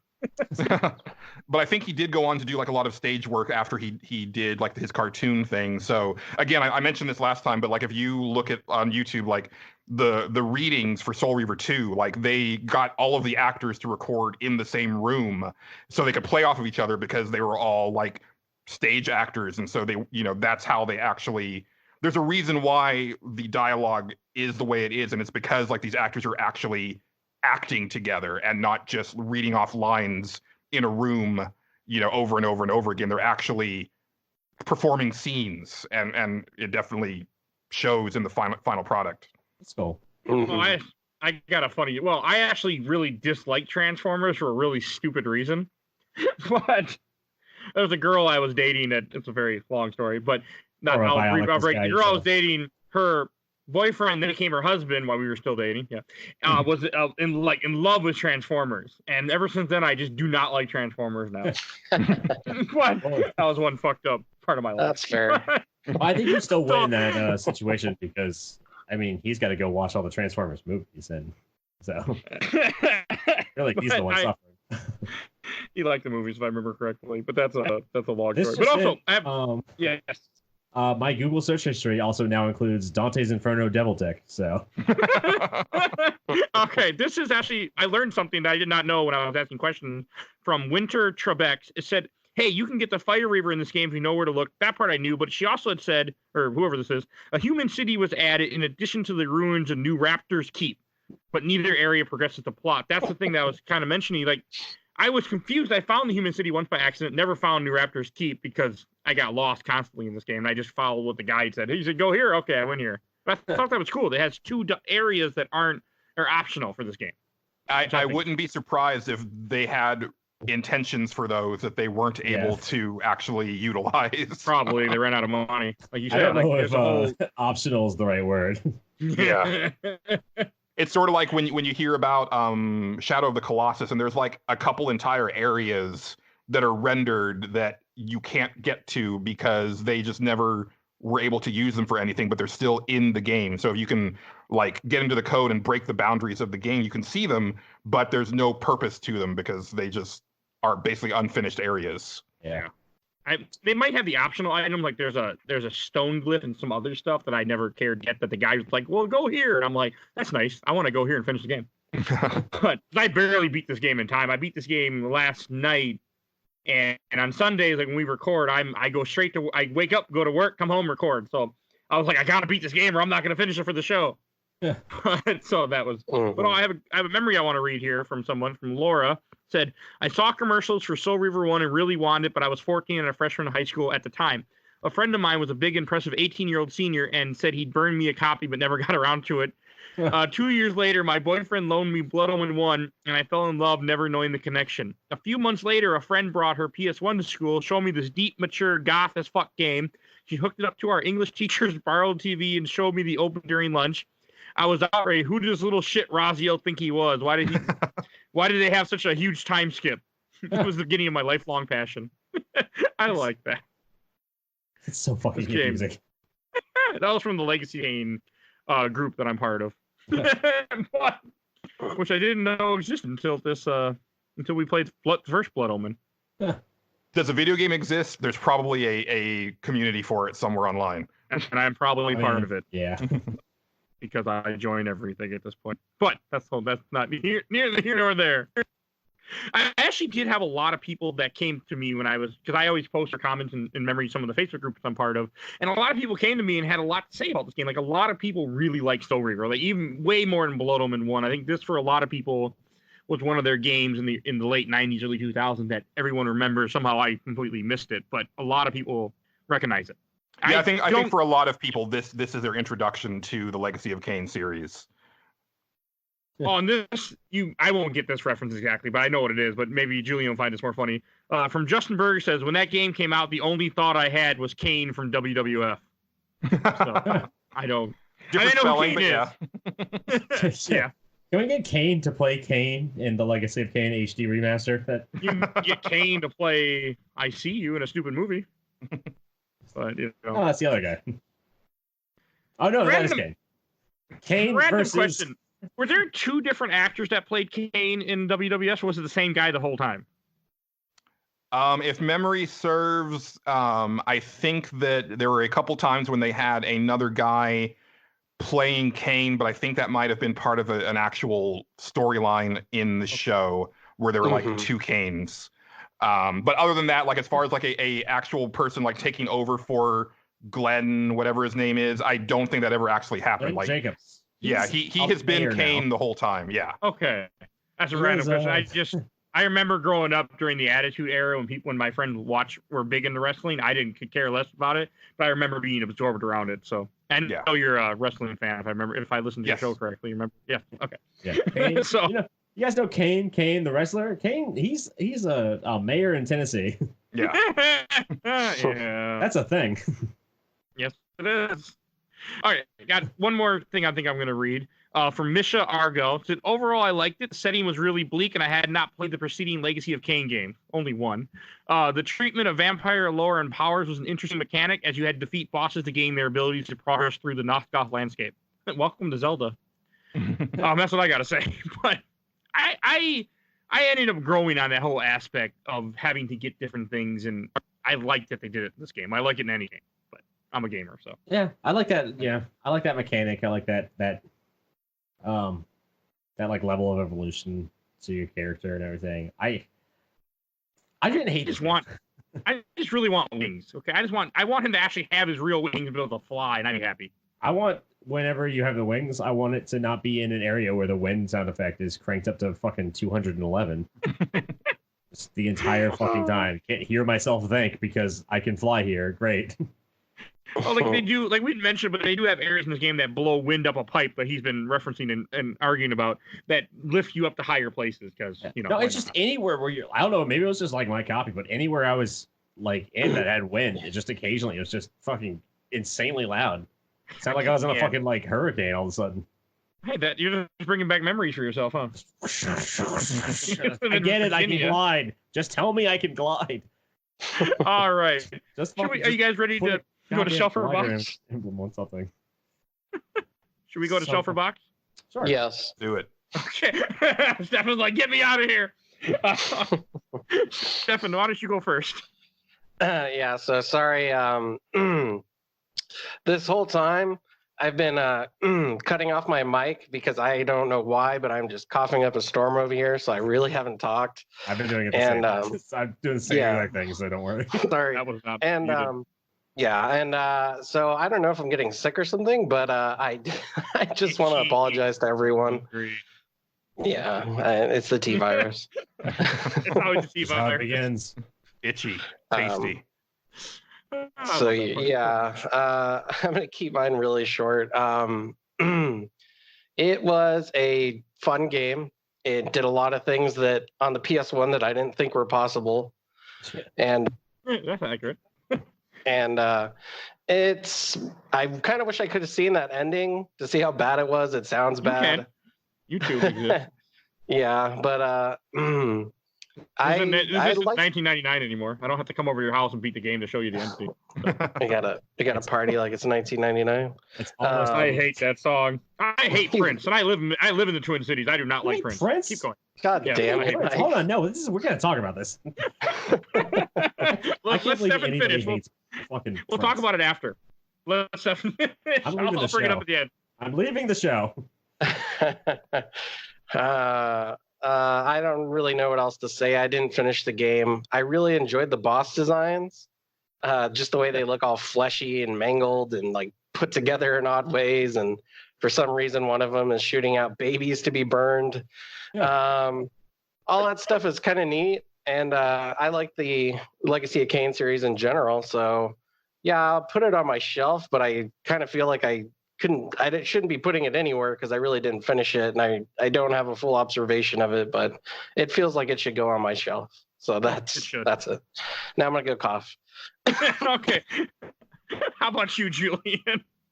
Oh, I mean, yeah, this is definitely going on the shelf. I'm such a huge fan of the series, and going back and looking at this, you know, obviously I didn't get to play it like I wanted to, but just going back and looking at footage, I'm just reminded of how bloody impressive it is for being on the PS1. Like, it's just doing stuff that, like I said earlier, should not be possible on that console. And like, the writing is just so great, and the voice acting is just some of the best still in gaming. It's a big favorite of mine, and I'm surprised. Well, actually, I'm not surprised. I was going to say I was surprised I didn't already own it, but my PlayStation 1 collection is relatively small.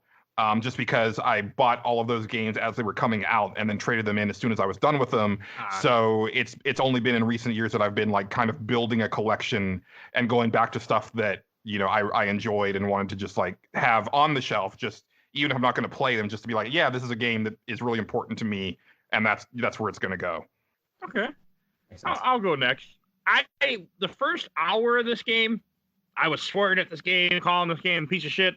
It wasn't the game, it was me. I didn't know how to play. Like, apparently I don't know how to plug a microphone in after recording 40-some odd podcast episodes. But hey, after a while, though, I really got into this game, especially by the first boss fight. I was just loving this game, even though this is not really my style of game. I'm not good at 3D platformers, as Banjo-Kazooie.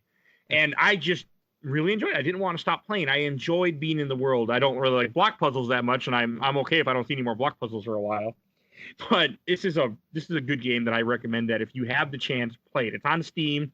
It's easy to get, $3 or something, and just play it. It's well worth it, unless your Steam won't let you buy it like Julian. Yeah. But it's definitely worth playing, and I'm putting this on the shelf. I'm so happy we played it. Wait, yes. Hold on, Mike. Is this the first time you've put something on the shelf in a while?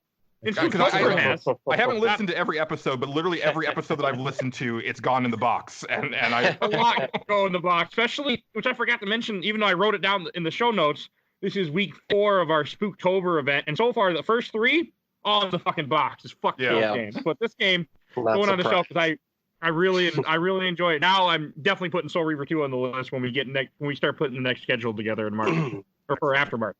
Well, I will definitely join you guys for that one if you want. I do own that. That is on my shelf right now, so I don't have to worry about any weirdness as far as like getting a copy in time. It's already here. So my goal is to play the rest of the series throughout next year, maybe, or at least 2 of the series next year, and bring you on for the entire series as we play through all Legacy of Kain throughout this podcast growing. Definitely, I enjoy being your guide into Nosgoth. It's funny you are. And so I'm putting this on the shelf. How about you, Stu?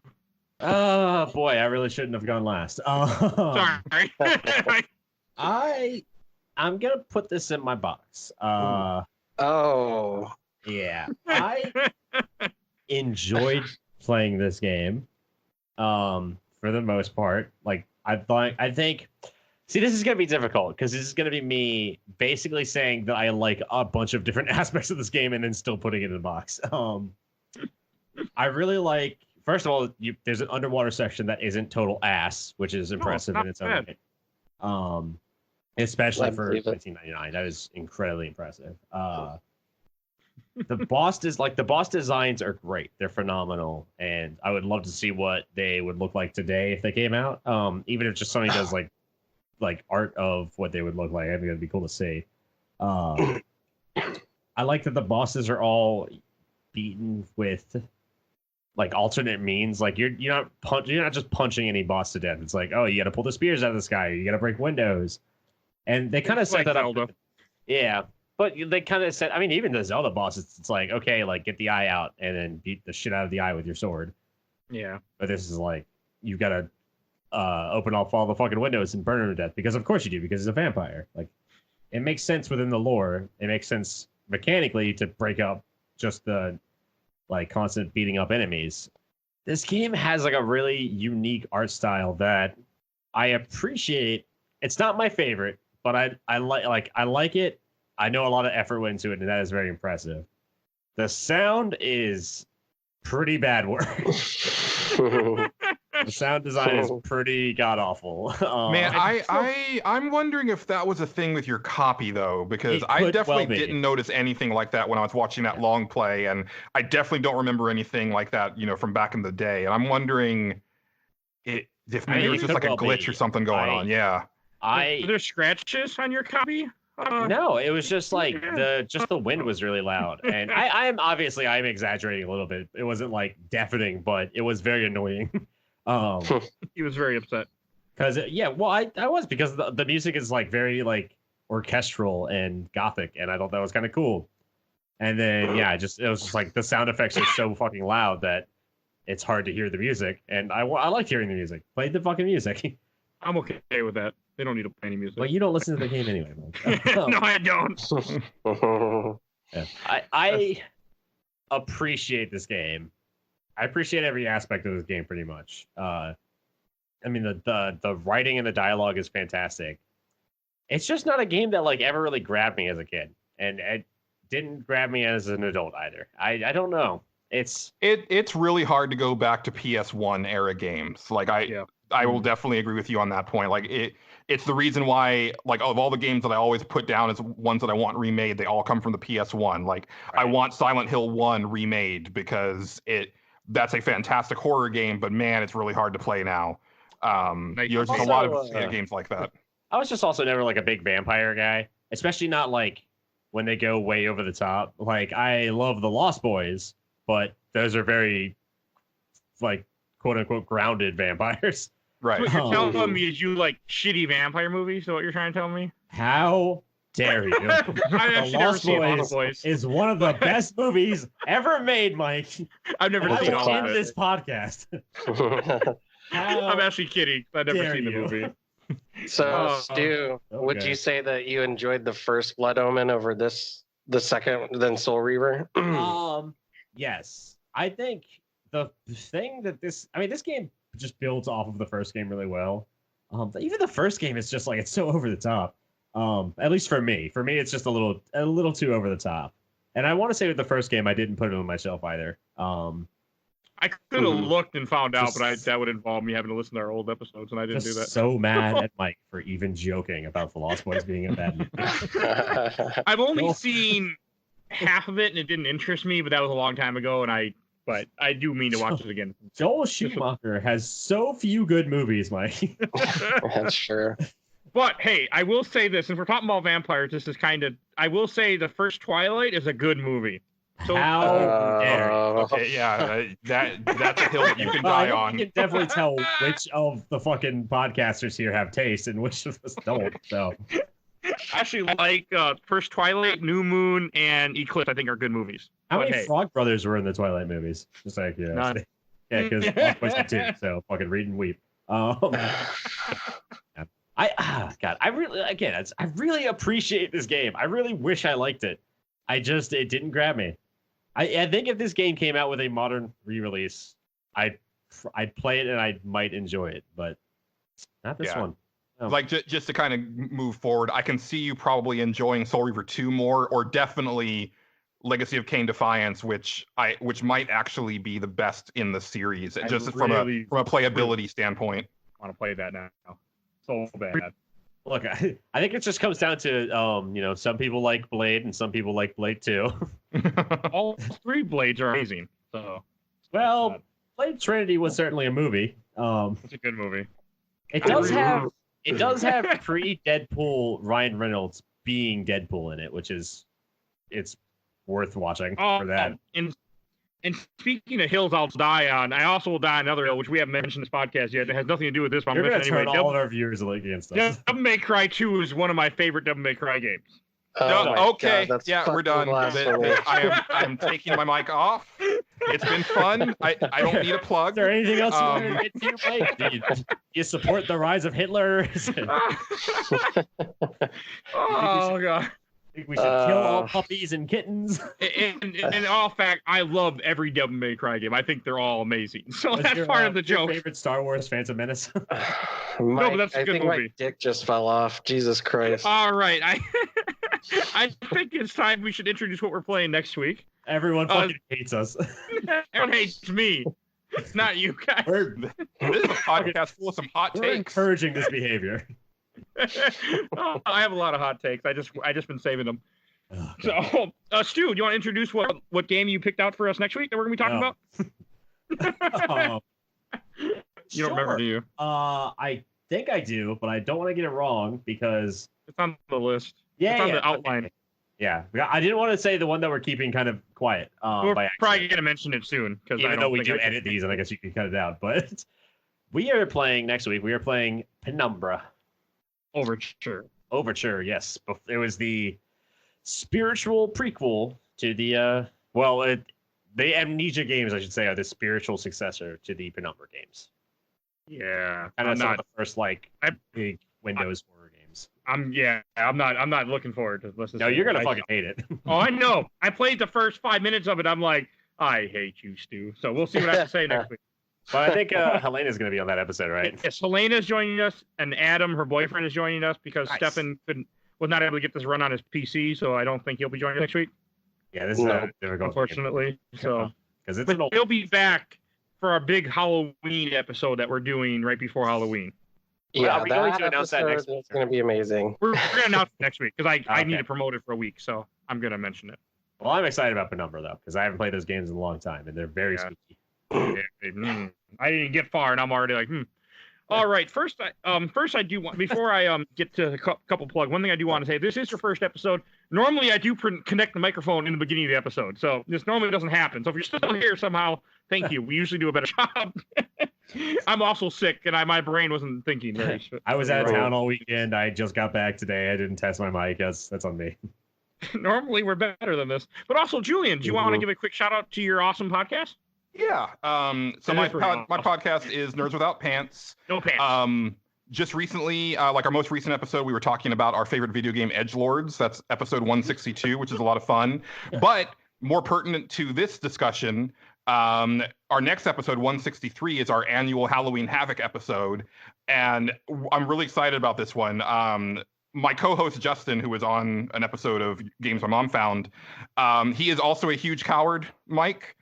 So what we're going to be doing for our main topic of our Halloween episode is a horror intervention for him, where me and Rob, who is actually one of the co-founders of the show, who hasn't been on since episode 17, are going to get together with our listeners and suggest scary movies and games that Justin may be able to handle.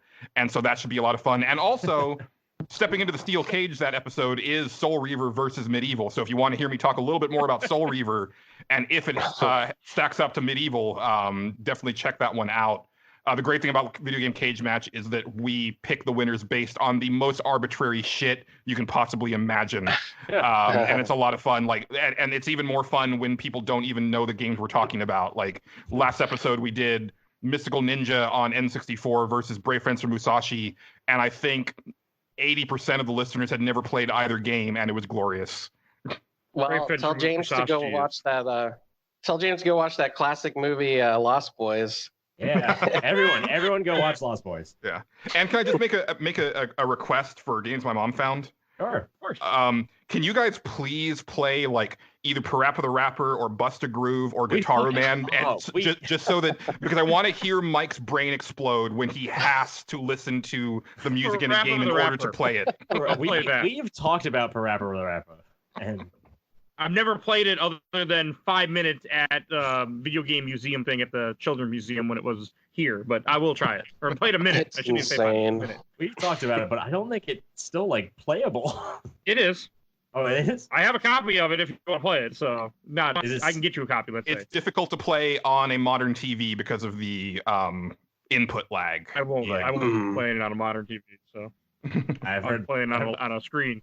I've heard there's technical glitches that make that game very hard to play nowadays. So Get Your Through, man, I've heard a lot of good things about, but I don't have a working PS2 at the moment. I make a recommendation for a game that's a scary game that's not that scary. Yes, absolutely. I'll pass it along to Justin. Alien Isolation. Fucking Christ. I'm kidding. That game is terrible. That game freaks terribly me scary. out. Yeah. I was gonna say Halo 1 because it has the flood sections of the game, which are very spooky, but they're not overtly scary. Oh yeah, and Justin, he actually is a Halo fan. He's played through those, and so that's going to be part of the fun, is trying to get to the bottom of just what is it that he's so scared of. Like, just for context, like, he stopped playing Batman Arkham Knight because of the Joker jump scares. Oh wow. See, originally I was gonna say BioShock because that game stops being scary after a while, but if he can't handle Arkham, he can't handle BioShock. Oh yeah, because I think he has played BioShock, so it's going to be an interesting thing getting to the bottom of his fears. One game that he should play that he'd have to play, get other means to get a hold of, is an old arcade game called Night Slashers. It's a beat 'em up where you fight vampires and zombies and stuff. Wow, that's one I don't know. I didn't know about it until I was Googling stuff, and it's really, it's really awesome. If you like Final Fight games like that, it's just an arcade beat 'em up, but you fight like monsters. It's really interesting. So I can get you ways to get a hold of it, but not on this. But there are ways to find it. It's worth Oh yeah, trying. I'm looking at this now. I have never seen this game. That's amazing. It's really cool. I played it on my phone last year. I looked up the games I beat last year, October, and that's where I found it. So, yeah, definitely, I'd recommend that for Justin. So, because it's not scary, but it gives you that whole theme of Halloween and scary without actually being scary, especially in a case where you hit a button, add a coin to your game, so it doesn't matter. Right. Might be scarier in a real arcade where you don't have coins in your pocket, but, you know. Good luck finding a copy. All right. Let's see. What else do I want to say before we I have an this? extremely niche recommendation, if you want me to throw that out there. Sure, why not? Because I remember today that I was going through, I was trying to figure out what to listen to on my way back from DC. It's like a 4-hour drive. Games My Mom Found? I did listen to the Games My Mom Found podcast. I'm kidding. So I'd like to recommend the Games My Mom Found podcast to everybody. But also, I forgot about this band that I had on Google Play Music that I actually saw live when I was way younger, called Lionize, Lionize. And I forgot about them, and I just rediscovered them at the perfect time because I have their EP, Mummies Wrapped in Money, it's a bunch of reggae songs sung from the perspective of horror movie bad guys. So there's a song that's sung from the perspective of a serial killer stalking somebody and a mummy putting a curse on people. And it's all reggae, which is really fun. All right. Okay. Before we do more plugs, there's one thing I do want to mention. We mentioned earlier, I made a comment how I don't really like Prince's music. There's a reason behind that. It had nothing to do with his music. Prince stole your girlfriend. I used to work with this guy who was complete, utter asshole. Not going to say what job. But I worked with him, and he loved Prince, and he would just play Prince's music. And ever since then, I'm like, fuck Prince, fuck this guy. And people who... So that's partly where that came from, and partly... That's a bad reason, Mike. Listen to Prince. I also had never been into his music, but that made me not like his music even more.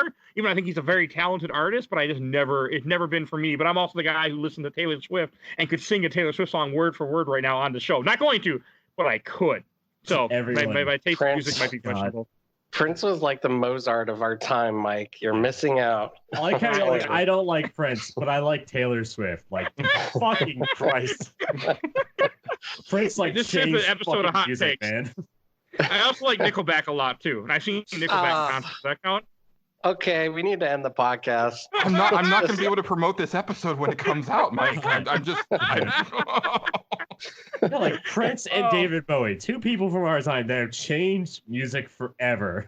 I do like some of David Bowie's songs, like Ziggy Stardust, because guitar. But all right. I like Nickelback and Taylor Swift. If you don't hate me, if you don't hate me after listening to the end of this episode, you can find plenty more episodes where I don't have a bunch of hot takes on Games My Mom Found, wherever you get your podcast. I also want to give a quick shout out to the podcast I'd mentioned earlier. That will have a link in the show notes, along with Nerds Without Pants, is Driving with Us podcast, where they talk about not video games, but humorous stories of idiot people driving around the city, around many cities. And they have people write in, which I actually wrote in or recorded in. And also, our awesome intro and outro came courtesy of Bulby, a.k.a. Mike Stoney, from his EP, Bite the Bullet. The song is Cool Kid Squad. Wow. Okay. Can't wait for him to stop letting us use his music after he finds out about your Prince. I don't think he listens to the show, so I think we're okay. And also, please follow us on Facebook, Instagram, Twitter. I'm always usually posting images of the upcoming game. I want to thank you all for listening. Everyone have a wonderful night. Thank you. Everybody. And watch Lost Boys.